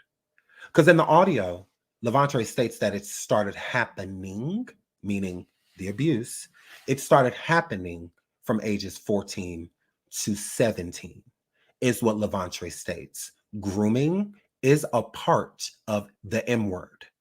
It absolutely is. Okay? Again, How to Catch a Predator. The majority of those men were arrested for a verbal conversation. Explain that. Explain it. They didn't get arrested because of what they had done to minors and teenagers and stuff like that. No. They got arrested for coming to do it. Okay? It was planned, premeditated. That is why they got charged. Conspiracy charges. You know, things like, yeah. That's what that were. They didn't get arrested because they had actually done it. No. Grooming. Okay? They got arrested for grooming because that's what they were doing. Talking to what they thought were minors. Okay? Extremely graphic sexual conversations. Okay? And a plan to do so. That's why they got arrested. Okay? So with Larry sitting here in this audio, the dude. hold on. And so it is just so by him. Was, you know, I'm gonna be very clear about this. What he is touting and saying that I did was not me. That's all I'm gonna say. I'm gonna leave it like that. Lisa, I am so sorry. I'm listening to you talk, and I remember it's like taking me down memory lane because I forgot. But I'm sorry because you say the church broke us up, but it was. So if Larry admits to having inappropriate conversations with Lavontraye, he could have been arrested for said conversations, especially if Lavontraye had been around him from ages 14 to 17. Because when did these conversations start? Lavontraye stated that they started early on. It wasn't something that happened years later. No, other things started to progress, you know, as time went on. So again, that's enough for you to have been arrested within that time frame with you sitting there having inappropriate sexual conversations with Lavontraye. Admitted guilt is what you just did.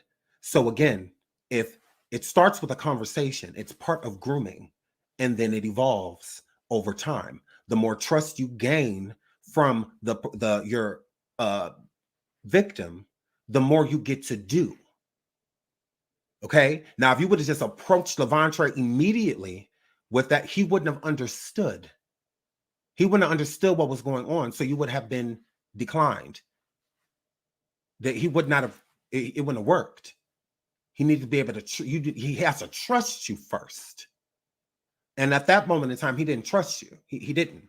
So you had to groom him there, which you did. So I mean, like, ugh, like, I mean, you literally admitted it. Ms. Frazier says, so why did the mother leave her child with Larry for several months? She needs to be locked up too. Please shut up talking to us, because she was sent away by Larry. Now explain that. Explain that. She was sent to pastor in St. Martin. Okay. A real Christian, somebody out there that really wanted to do good, be better, help people, all of that. She was sent away by said predator. Cut it out. She didn't leave and go party and leave her sons. No, that's not what that were. That's not what that were. And why the mother need to be locked up? Why the father wouldn't need to be locked up too? Why so much pressure? That's what I say with you super mammies. Why so much heat on the mom? What about the dad? Or is the dad just innocent? And don't bring him up after I do. That's weird, because that means that you never thought about him. You never even considered him. He doesn't matter. It's all the mother's fault because she got pregnant alone. You know, she did that all by herself. You know, there wasn't no man involved. You know, shame on the mother. You know, like, girl, think before you speak, mammy. Think before you speak. Like, yeah, think before you speak. Right. This is like, that's weird. Like, why haven't I asked that question? Let's focus on the mom, but not the dad, because he's not responsible for anything. You know, she did it all. Yeah, okay, careful. Like, let's not be ignorant. It's annoying, and it's too much of that going around. Okay, Larry is ignorant enough for everyone. So, yeah, it's enough ignorancy, idiocracy going around with me no more. So yeah, with that being said, with the Lavontraye piece on Daryl Moore, with him trying to state that Lavontraye lied and said this with Daryl Moore, then went over here with Tasha K. No, Lavontraye never said and they played the audio. He didn't say, oh, yep, at 14, Larry started following me. At 14, he did not say that. He was just saying that's when it started. I was 14. That's when he started coming at me, asking me certain questions, taking me certain places, having me try on stuff, this and that. Have me twirl out of there. It started then. So where's the lie? I'm like, where's the lie? Where's the lie? Larry the one who said that nothing happen. Larry the one said that he ain't do nothing to Lavontraye, that Lavontraye was lying. Larry the one who just sat here and said that he did have inappropriate conversations with Lavontraye. And he know he should not have been. That's the only thing that's changing. Lavontraye said what he did to him, and he still says it to this day. Waffle come when he messaged Larry on Facebook, Larry completely ignored what he said about everything that Lavontraye had took him through. I mean, that Larry had took Lavontraye through. He completely ignored him and spoke of something completely different through a Bible verse and stuff like that, or a video through a link in there for a video. Ain't nobody about to come in my DM saying something like that to me, and I send them a link for what? No, we addressing this. No, we addressing this. What you talking about? What that word? What? No, what's that? But he completely ignores it. No, ain't nobody come in my DM talking about I forgive you for what you did to me. I forgive. No. Especially if it didn't happen. But that's not given that it didn't happen. It's not given that. So I'm just like, yeah, weird. He get to change his story. He get to admit that he was doing certain things. But why you ain't say this years ago? Hi, Jaguar. Love you. Hi, sweetie. I love you, Jaguar. I love you, girl. Love you, Jaguar, girl. Yeah, it's just like, that's crazy to me. It's like you're literally stating that you did groom him.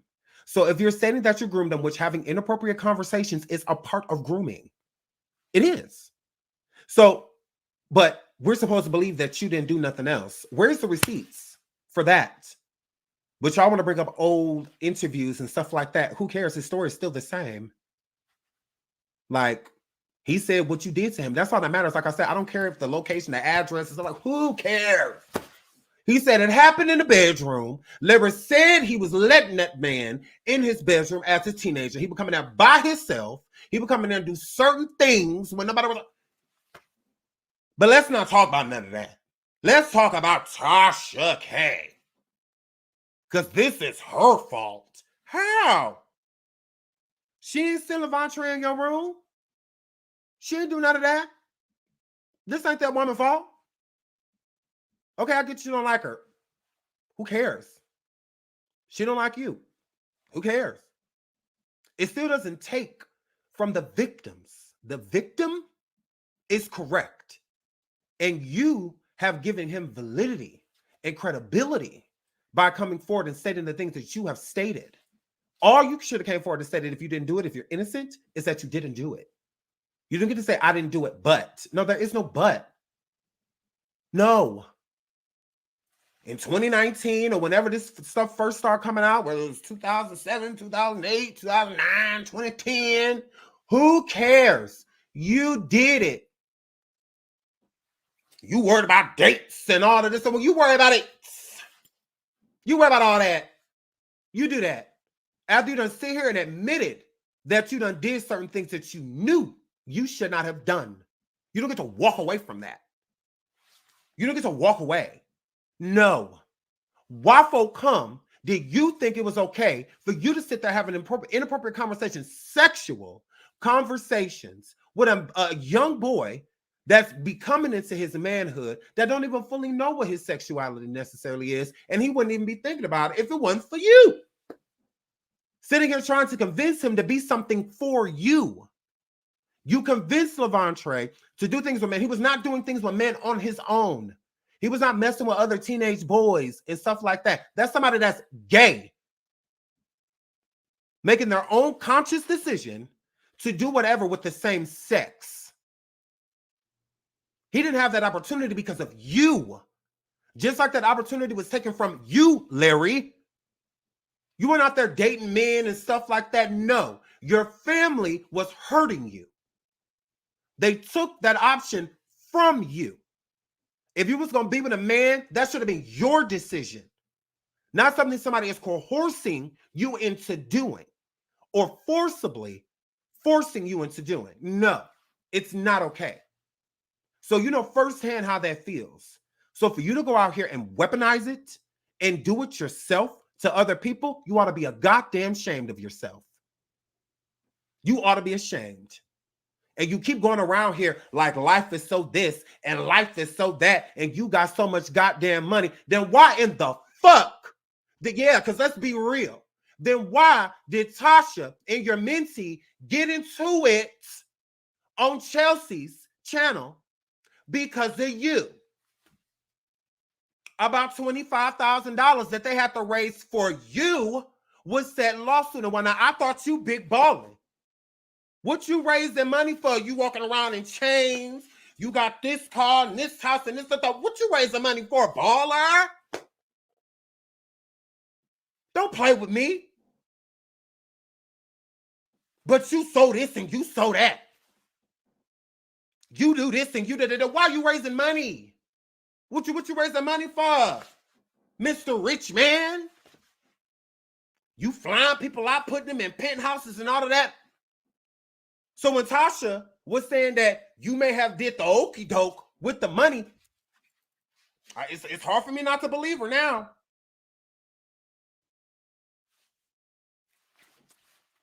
But you saw this and you saw that. You designer this, designer that. But you raising money. You telling the people that it may take $800K for you to, is this the future? My hand already open? Is this the future? We gonna need y'all? What the church got to pay for that for? The church wasn't in the room with Lavontraye. You were. Stop playing with me, Larry. Nobody attacking you. Attack you for what? You made me change my mind, not Tasha. Wasn't her, it was you. This live right here that's on the screen, you. This is your voice. This is you. But you want to blame Tasha. Did Tasha tell you to say that you had inappropriate conversations with that boy? Did Tasha tell you to go on to another YouTuber platform and when Armand says something definitely happened in the house, you agree? After you say that nothing happened. The only person that was accused was you. So if you're admitting that something happened, you did it. Says the person that's been saying 4 years that nothing happened, that Lavontraye is lying. And then you come forward and say all of this. Your wife, ex-wife, tries to give you an alibi and you cut her off. And side with Lavontraye. Girl, shout out to Jaguar. She says Transrena needs to get booked again. I'm not doing this with you. I'm not about to do this with you. I'm just saying. Thank you, Jaguar, for the super sticker. I'm just saying. Let's break this down. You try to make it seem like Tasha K fell out with you because of $250,000. Y'all were fine before Chelsea's live. I don't blame Conscious TV for what he said in that live. He was defending Larry. I can't knock him for that. But that's when the fallout happened. You and Tasha were fine before that. Tasha met your true character that day because Conscious basically sunned her. on Chelsea's platform. Yes, he did. And I feel like Tasha felt some type of way because you were supposed to be her friend. Y'all supposed to be better than that. I ain't gonna say friends. I'm gonna say y'all supposed to be better than that. So Tasha felt like you should have told her that information before going around telling other people. But you messy. That's why you, Tasha, and Armand was all on the phone together. Because of you. You lying to everybody. But you want to make it seem like it was because of $250,000? Then why hadn't Tasha been doing this? You declined that deal a long time ago. Because you, Larry, said that your team and your lawyers said that it wasn't a good look for you to be going into business with Tasha K, especially with everything she had going on with Cardi B. Although that lawsuit had been going on for years. So when you first came to your attorneys and told them that you were thinking about investing in this project with Tasha K, that should have been the answer right then and there. Waffle cone, when it's time to start signing papers and get stuff on the table, all of a sudden, Mr. 250,000 ain't nothing. All of a sudden, you ain't got it. Or I was told to refer. Okay, well, Tasha should have started doing the PPP then, right? Waffle coming didn't happen until a public falling out. Yeah, make it make sense. That is where the fallout happened. Because Tasha was not coming for you before that. She was not. So stop it. It's the deflecting for me. Stop trying to make this Tasha's fault. It's not. She wasn't in that room. And neither was the church. But you keep asking them for money to help you be a predator. Like, you blame everybody but yourself. It's even got to the point, just like your family said, good Larry and bad Larry, to where you have separate personalities and entities, and all of that in you. You even blaming that person too. Anybody but literally yourself. Everybody did it but literally Larry. Like it's trash. Like, okay. There will be no wool pull over my eyes. Oh, no, sir. Yeah, because I'm paying attention. So yeah, here, flip. Yeah, we're not going to make it seem like Tasha started attacking you after you declined. Tasha app is still up. It still costs a lot of money to do Tasha K alive. Shout out to Jaguar. She said, let me pay these ties past. So you preaching that China way. Thank you, sweetie girl. Girl, I'm just telling you what I know. Girl, I know a whole Rolls Royce. Thank you, Jaguar. I love you. A whole Rolls Royce. But the church gotta get together $25,000. On all of this so that he can fight. This ain't got nothing to do with the church. That $25,000 should have been put together to fix a building, build a house for somebody, or something like that, or start to. That could have got a lot of homeless people and stuff that's in your church, in your congregation, online, that's sending their tithes and sending that their offering. That could have got to help them a lot. That would have been very handy for them. All of them get a little cute package.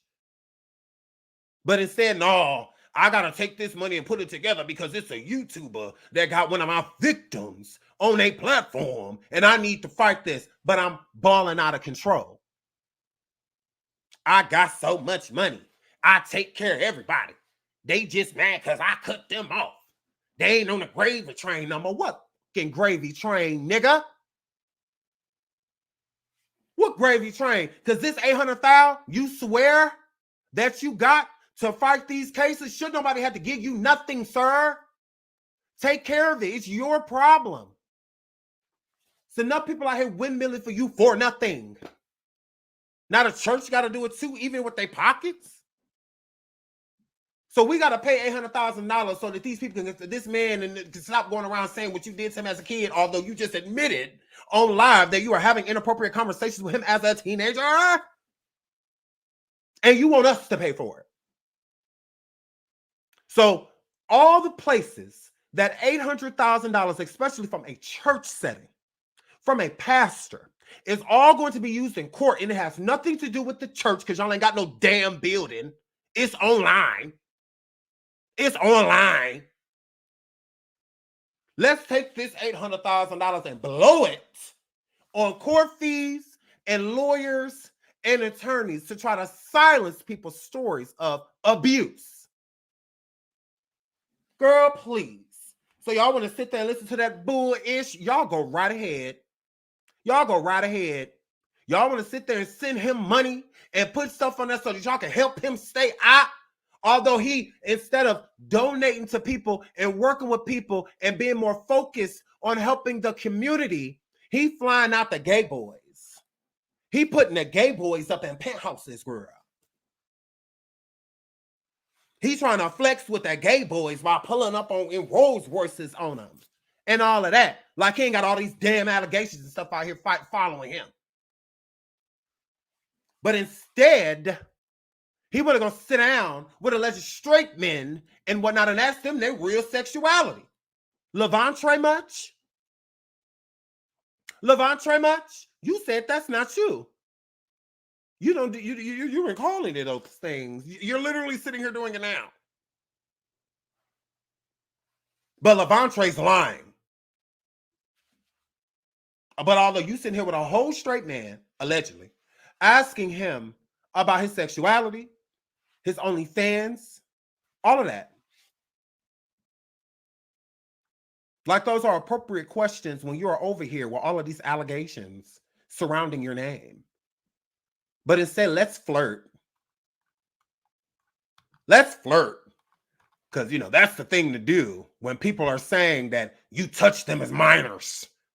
This is what you do when these things happen. Not take it serious. You know what? No, but okay, girl. Okay.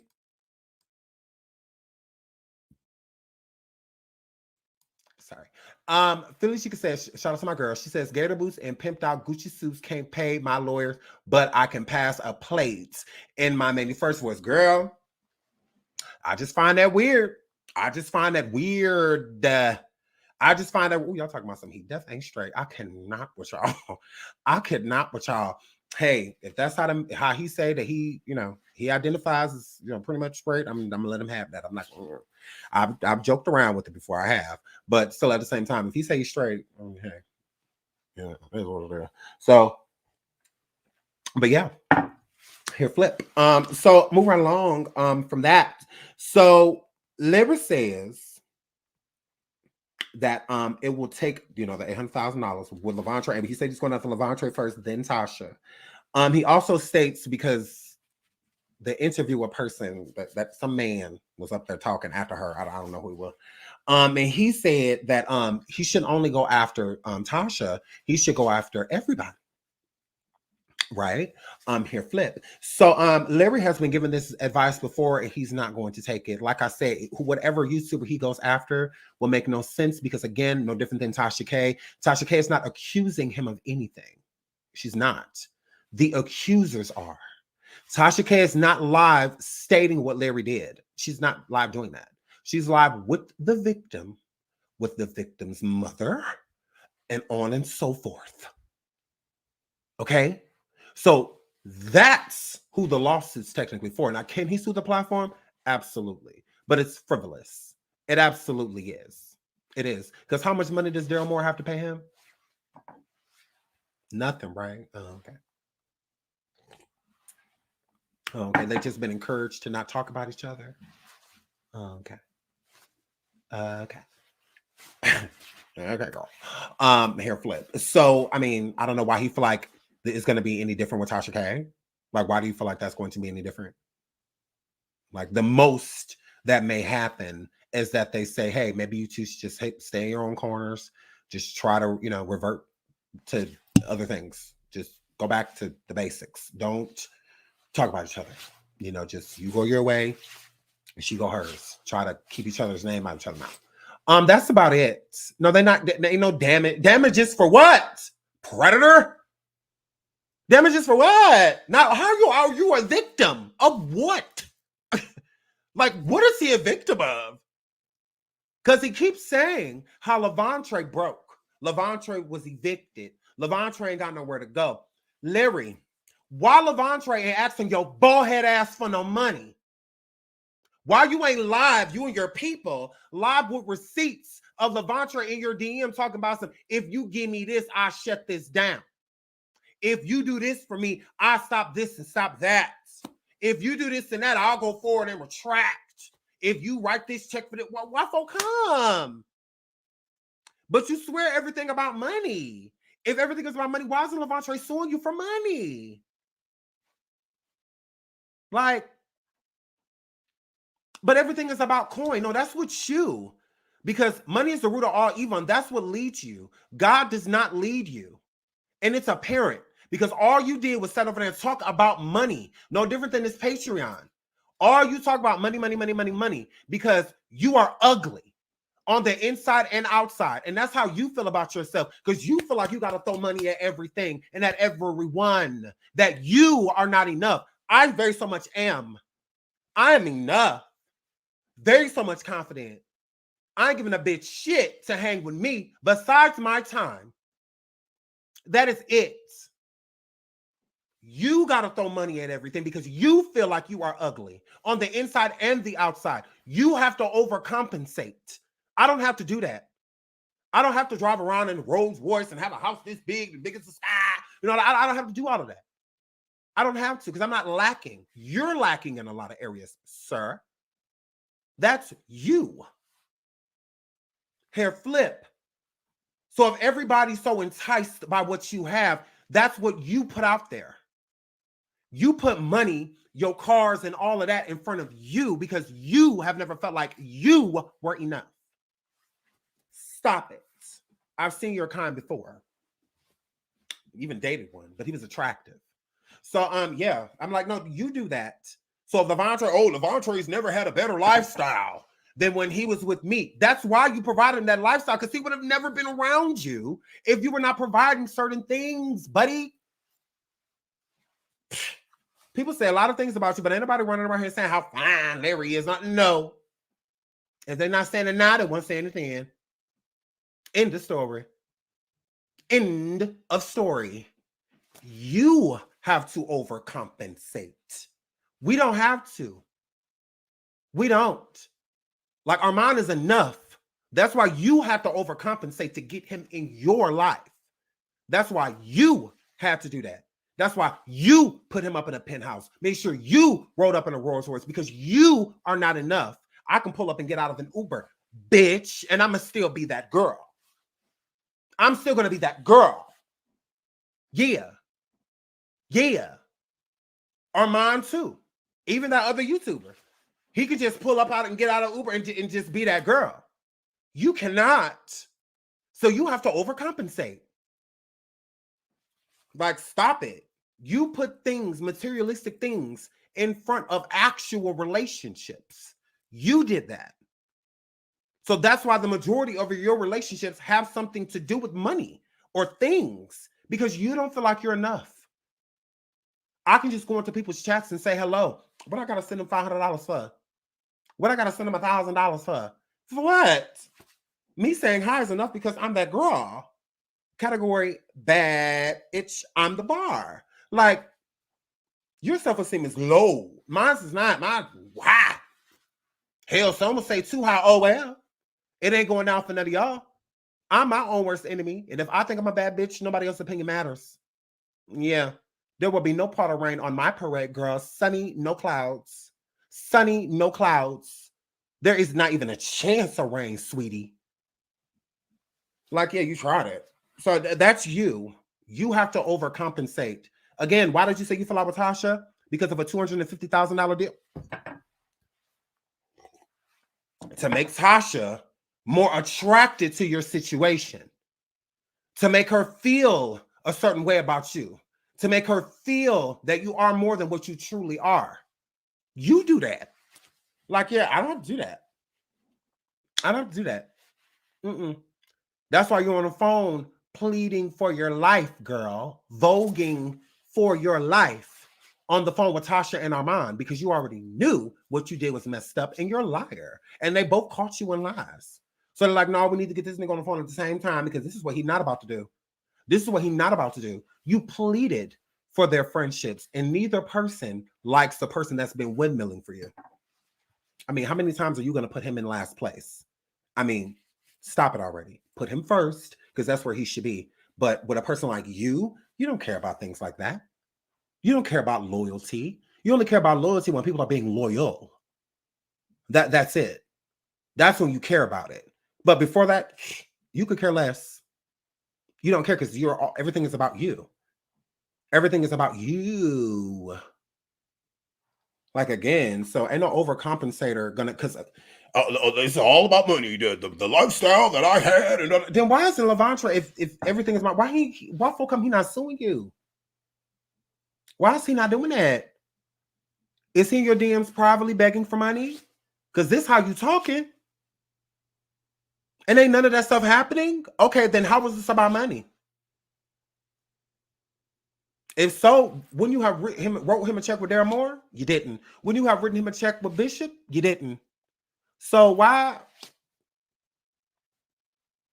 It went from the problem with Lavontraye is because you kicked him out. And then the problem is it's because he's envious or he wants the same. Which is it? Hurry up. Because every time you talk, you make things worse. Like you absolutely do. You make them worse and worse and worse. Every time you open your mouth, nothing gets better. It gets worse. So yeah, shut up. I mean, that's what I would do from now on. I mean, there's no point. I mean, as far as I can tell, you are guilty as sin. There's nothing that can convince me otherwise unless Lavontraye comes outside right now and say he lied. Other than that, you did it. And I do a public apology and be like, yep, I'm sorry, Lavontraye lied. I sure would, because I'm not biased. You're not my enemy. I don't even know you. I know of you. So you're not my enemy, I promise. You're really not. You're not even my competition. So yeah, I have competition. You just named it. Larry states Lavontraye's motive is because he dropped him like Tasha K. How did you drop Tasha K if you were on the phone begging for her friendship? 3 people confirmed that. Tasha confirmed it, Armand confirmed it, and King Payne confirmed it, and you didn't even know King Payne was on the phone. Ooh. You didn't even know he was on the phone. So you couldn't deny that if you wanted to. Yeah, Tasha dropped you. That's what that were. That's what that were. And even more so a proof is because Tasha K called you after the falling out, even after the Tasha going over there working with Bishop Whitehead, all of that. She called you after that, which at that point, you should have had nothing to say to Tasha. Not a word. But Larry, since you're so fake and you go the way of the wind, you answered her phone call. There was no reason for it. And during that phone call, when Tasha K told you, I got these people that has come forward and they've said this and they've said that, about these allegations, ... Do you want to speak on them? You said no. If you're telling the truth, I would have, because she's going to go forward with this either way. Either way, she's going forward with it. If you ain't got nothing to hide, go talk to her. I would have. I would have been like, yeah, that's fine. You want to sit down in person and do this or what? Because, I mean, if I'm answering your call, I mean, clearly there's, because the only reason Larry and Tasha are not talking is because Tasha wants nothing to do with the Larry. If Tasha called Larry right now and said, let's bury the hatchet, he would. He would. And the reason he would is if I did all of this and Tasha believed it, then why did we work it out? Why are we okay with each other? See, I told y'all. Y'all just, Did you and Tasha K fall out? I have. Are you going to sue Tasha K? You got that paperwork together? I have. Have you sucked the dick? I have.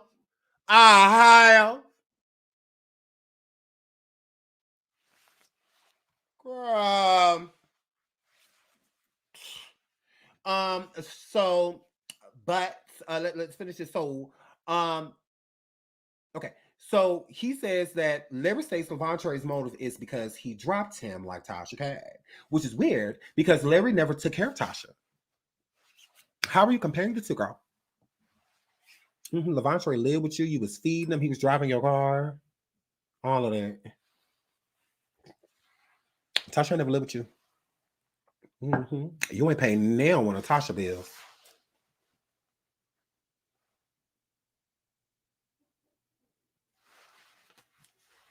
But you over there on the phone with her. Have you sucked that? I have.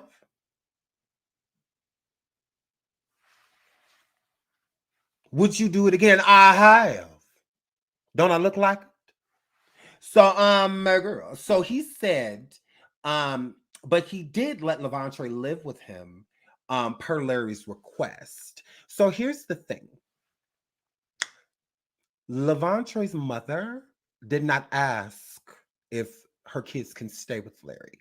Larry requested them to. Okay? He wanted them to stay with him.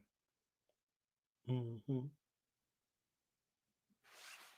So again, people got to stop acting like she was like, "Hey, Larry, how you doing? You the pastor. Hey, pastor. Well, here go my boys. I see. I'm off to St. Martin." No, that's not what happened. That's not what that word. That's not what that word. Okay. Here, flip. So he requested that. So again, Larry chose Lavontraye. This was a picking. He picked him. Okay. Here, flip. So which is it, Larry? Does Lavontraye want to live with you again, or does he want money? Because he kept saying yesterday in the live, he's never had the type of lifestyle that I provided for him. Well, I mean, you were the best boyfriend he ever had. He just shouldn't have been dating you at between the ages of 14 and 17. Let me get some of your.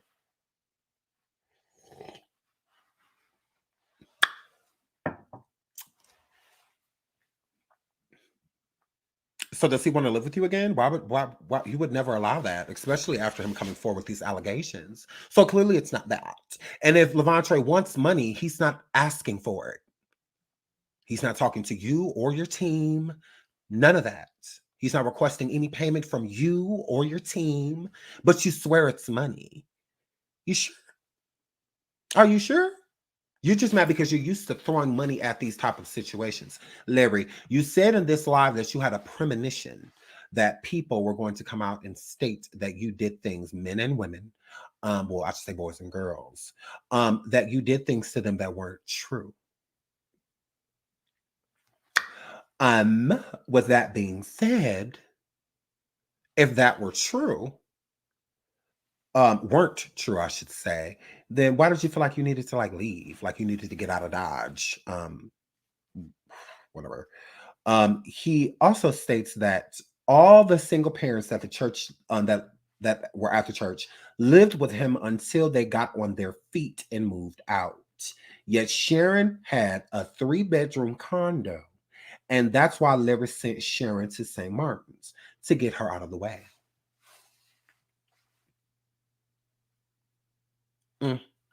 Why would Sharon's boys be staying there if she has a home? She wasn't homeless. That's not what that were. That's not what that were. Yeah, she wasn't homeless. Why were her boys still living with you? Mm, mm. So you weren't putting them out because they was homeless. You were putting them out because you knew they had somewhere to go. Okay. It's mighty strange that when you get into an argument with Lavontraye and his girlfriend, that's the time that Lavontraye has to leave. He didn't have to leave before that. Although he was doing all type of stuff, skipping school, among a lot of other things. Taking your car, hooking up in your car, basically having sex in it. And I think that was a problem. Because, again, y'all didn't allow them to do nothing, Larry. Okay? So if he was going to smash her, if they was going to go be sexual with each other, be teenagers and go explore each other's bodies and stuff like that, Larry, they needed somewhere to do it. Is that why you were so pressed? When he had your car and he wouldn't pick her up? Because you knew they wouldn't. Mm.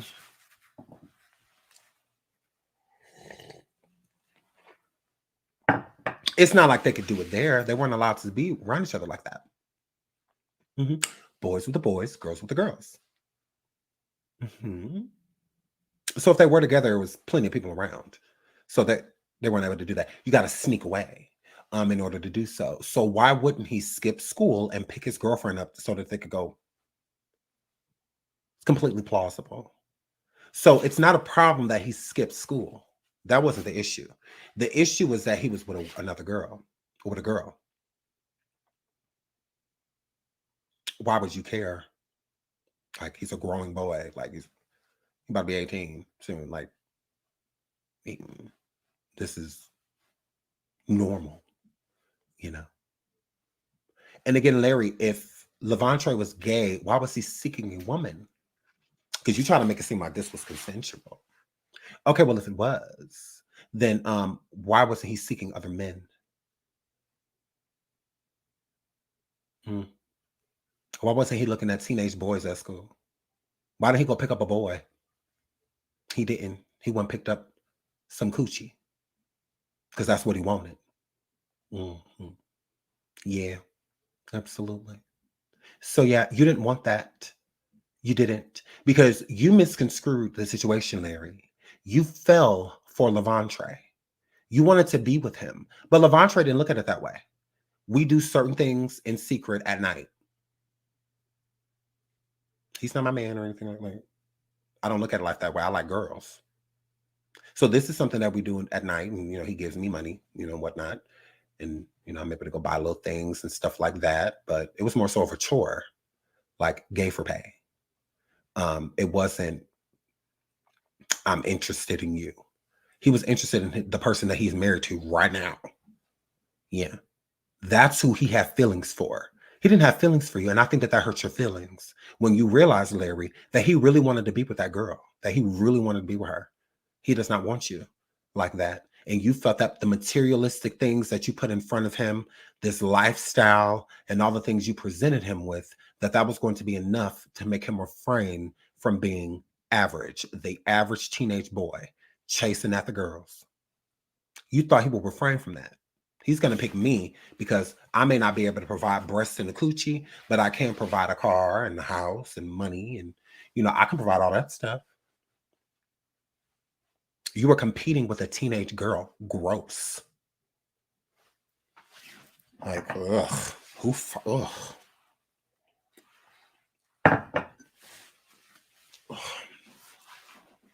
I'm just saying, why he get kicked off of skipping school and all of that? I feel like that's way more important. But then the situation comes up with this female, and all of a sudden he gotta go. It sounds like a breakup. That's what you broke up. Like, that's what it was. What we have now is not over. If you want to be with her, you want to do all that, you ain't doing it here. Leave. It's not like he set the house on fire, or something like that. It's like, okay, well, girl, he gotta go. That's not what that were. That's not what that were. Larry, you grew emotions, strong emotions for Lavontraye. You did. It was beyond that because, again, Larry, all of your emotions are bottled up because you were in the closet. You were literally a gay pastor on stage preaching to the congregation, telling them that same sex is wrong. Absolutely. It's why still to this day you won't publicly date a man. Although there's a lot of speculation between you and Shamarko and others. But still at the same time, you don't want to go public because what you want to go public with, you feel the church won't agree. A dude. Boom. Again, the emotions are bottled up. So when you were with Lavontraye, you don't want to sleep with a man. You want to be with a man. You do. You want to be in a relationship. So to you, even a sneaky link, if you have a little sneaky link that's coming through but the conversation is still good and, and stuff like that, it may go beyond to you in your mind. It's like a little booty call. It's more so now. It's like, I'm feeling you. Like, I want you. I don't want you with nobody else. I just me and you type of situation. And if Lavontraye would have kept that going and would have 86'd his girlfriend, he would have never gotten kicked out. He'd still be there. He'd still be around Larry. He would be Shamarkoing the situation. Shamarko, it's not our fault that you gave up having an actual happy life with someone to be up under Larry's ass because you are the one that's addicted to the lifestyle, Shamarko. I mean, like, you don't want addicted to it. You don't want addicted to whatever Larry's providing for you, girl. Yeah. Because you up his ass. It's not like you out there doing your own thing, living your own life. No, you're up Larry's caboose. You absolutely are up under his armpit. Where he move, you move. Where he go, you go. Where he fly, you fly. So if anybody is addicted to the lifestyle, girl, it's you. Girl, it's you. Larry in his Patreon talking about some, oh, well, in the Lavontraye was looking into bank records over my shoulder and stuff. And of course he was. That was the only reason he had why he was letting you do what you was doing to him.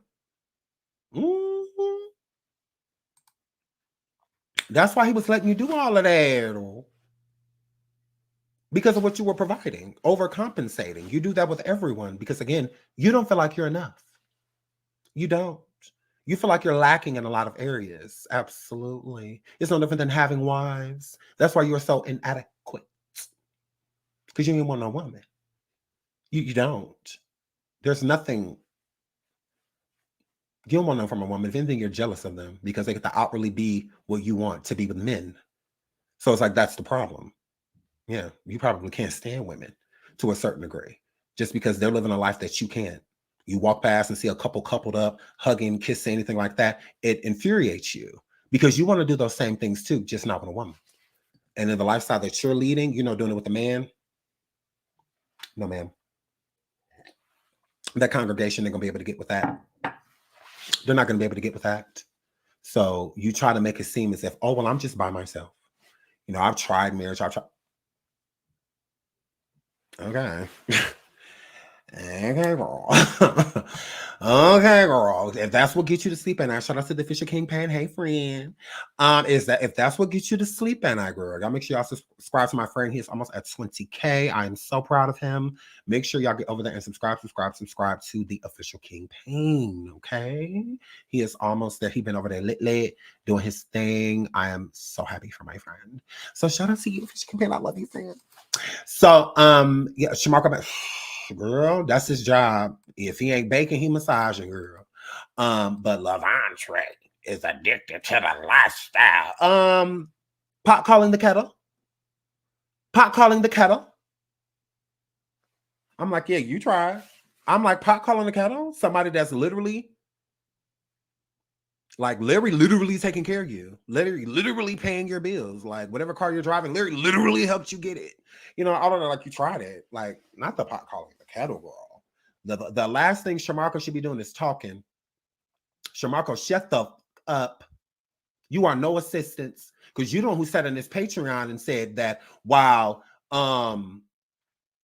Lavontraye was in school, which would have been high school, he was driving Larry's car by himself and picking up his girlfriend, which is now his wife.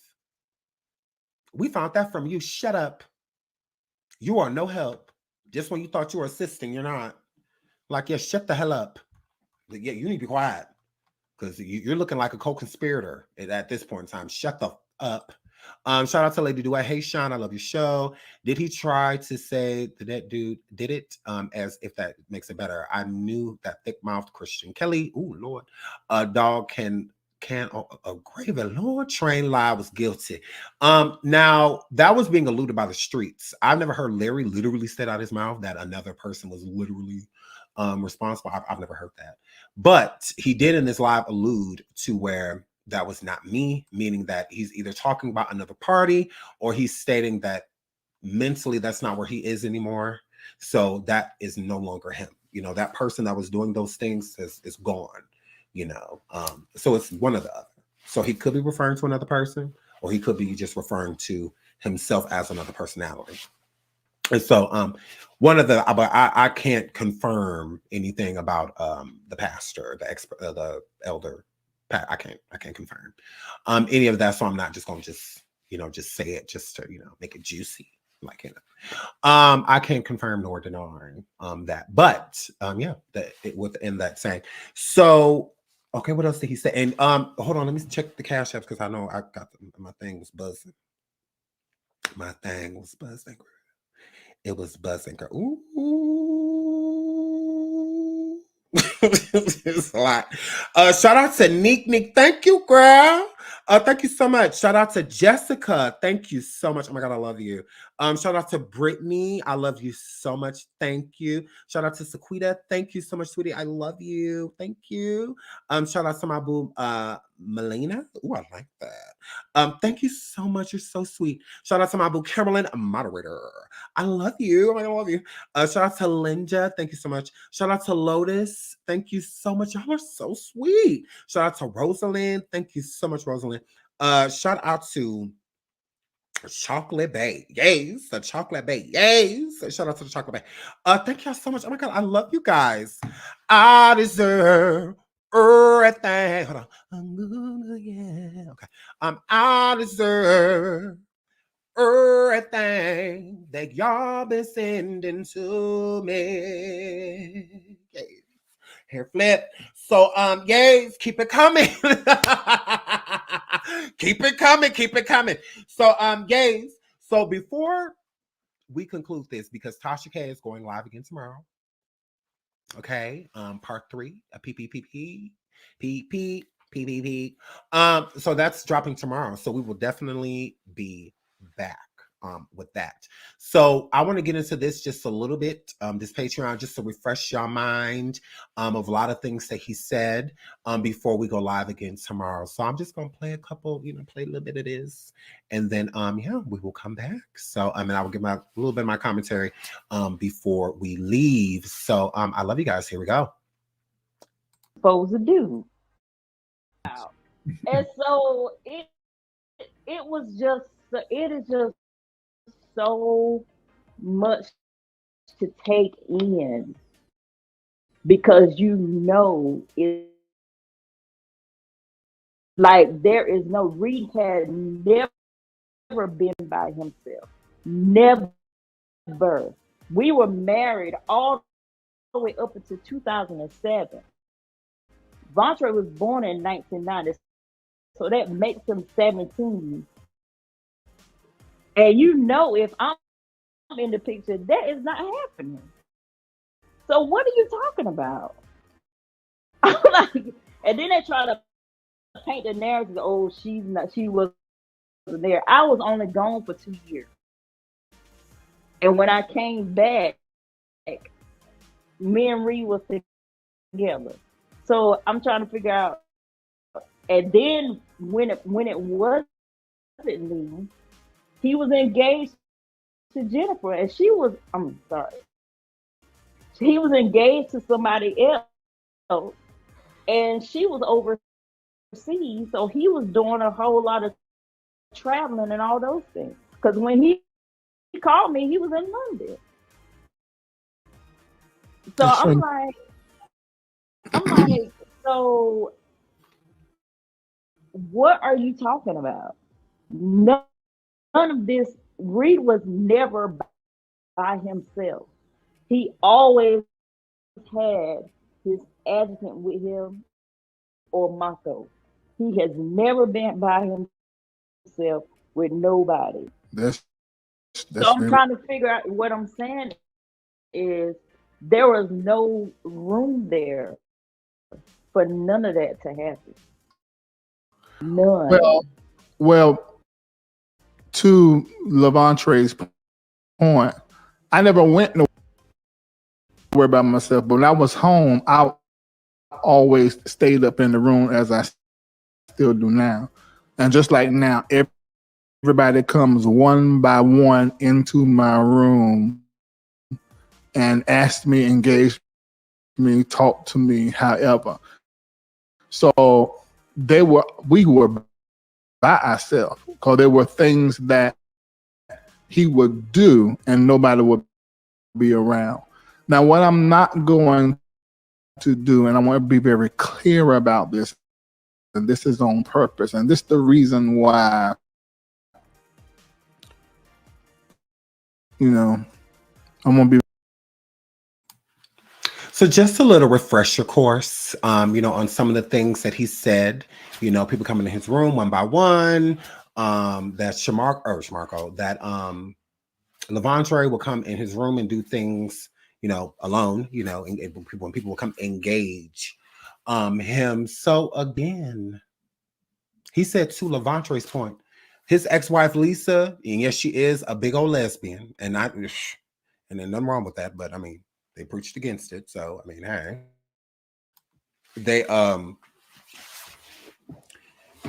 yeah, I mean, she literally lied. She literally sat there and lied. And then he cleared up the lie, because what he said, that means you lied. You said that, oh, there's no way. He was never alone with them. He was never none of this stuff. And then he comes forward and says, to the victim's point, we were alone. At what times he'd come in my room and it'd just be me and him. And What? So he telling the truth then, because his story ain't changing. Yours is. So what's up with that? But we have to ignore all of that stuff, y'all. We have to ignore that because allegedly, Lavontraye said in Daryl Moore's live that it started at 14 and Fomlin and all that. Oh, it started at 14, so he lied. No, he's not. I'm like, yeah, you tried it. The only person that's lying is him, Larry. He the one that's lying. Absolutely. And then he didn't even clear up Lisa lying because she lied. Because she just said they were never alone with him. Larry said, yes, they were. Lisa literally could have been a part of his exoneration. Because I was so happy when Lisa said that. Because I was just like, oh, okay, well, now I get to go live and be like, no, Larry didn't do this because his own wife was like, nope, that could have never happened because that. And then in the same sentence, he stops her. Like, no, I wasn't on whatever. And I'm getting ready to go live. I'm like, oh, Larry. Oh, Larry. Muriel. Oh, Muriel.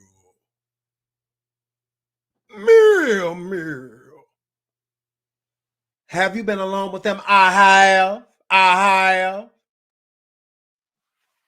So you know, dick. I have.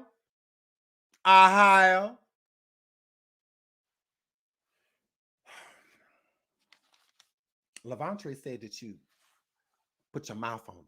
You know, in all of that, Larry. You live talking about some I have. So clearly you like a little every now and then. So clearly you like pee in your mouth. You like it. You like that. So we can't even exclude that and be like, nah, Larry don't no. Nah, Larry do a lot of things. Nah, he might eat your booty up a wall. He might have you climbing up a bed eating your booty. But he don't do that. That's not what that word. That's not what that word. That's not in Larry character. Okay. He put things in his mouth. It's just a that. Okay. It's more so of like Splinter. Okay. That goes in his mouth. All right. But that's not what that word. That's not what that word. It isn't. Okay, girl. What Larry said is, have you heard it before? I have. That's what he said proudly.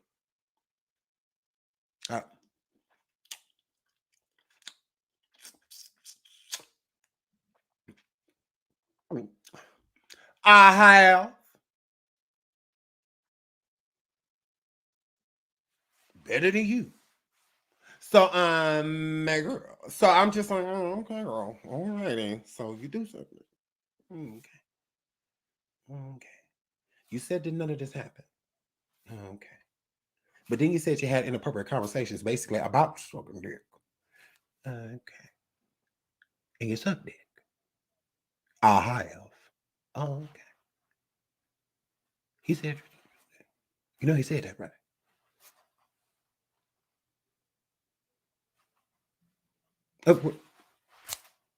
You're a liar. You did it. You did it. I want you to keep on talking, Larry, because the more you talk, the more guilty you let us know you are. Shout out to Angela. Thank you, Sean, for all that you do, advocating and exposing the truth. Absolutely. Absolutely. And I did it in a fair way. I didn't come out here attacking Larry. I didn't come out here doing none of that. I did not, but I'm always going to stand for the victim. Okay. When they're telling the truth, it just makes it that much more rewarding. Okay. So shout out to Lavontraye. I justice for Lavontraye. It is what it is. I'm going to say it until Lavontraye gets justice. Okay, until it's backwards. So I mean, it is what it is. But gross. Yeah. So I have to get out of here. I need to check. I'm supposed to take my churn out. So because I need to get them out this house. They tan up. I'm cleaning up every 5 minutes. They get on my nerves. I'm about to put them out. So oh my goodness. So I have to get out here. Thank you all. Let me check and make sure there's some more cash up before I get out here so I can say thank you. Boom, there is. Is there? Boom. Let me ask people like what? I seem to be blocked. I just joined. I'm sorry. I'll look. I'll make sure again. I block. Shout out to Drea for the cash app, but I will definitely check and make sure. I'm so sorry. Yeah, I will definitely look into that. Thank you all. I love y'all. Oh my goodness. Shout out to the holistic attorney. She says, new sub, great show. Thank you so much. Welcome aboard. Welcome aboard. Thank you for the super sticker. Thank you so much. I love you guys. So I have to get out of here, but I will be back. Either we might come back tonight. You never know. But definitely tomorrow after Tasha does her thing. So we will definitely be back. Again, shout out to Tasha K. Shout out to Lavontraye. I love y'all. Shout out to my chat. Y'all are so lit. Thank you for everything. All of the support. I love you all. Until the next show, y'all be good. I know I'm going to try to be. So then, oh my goodness. Oh, I'm bye. Oh, what is going on with this? Let's start this and then boom.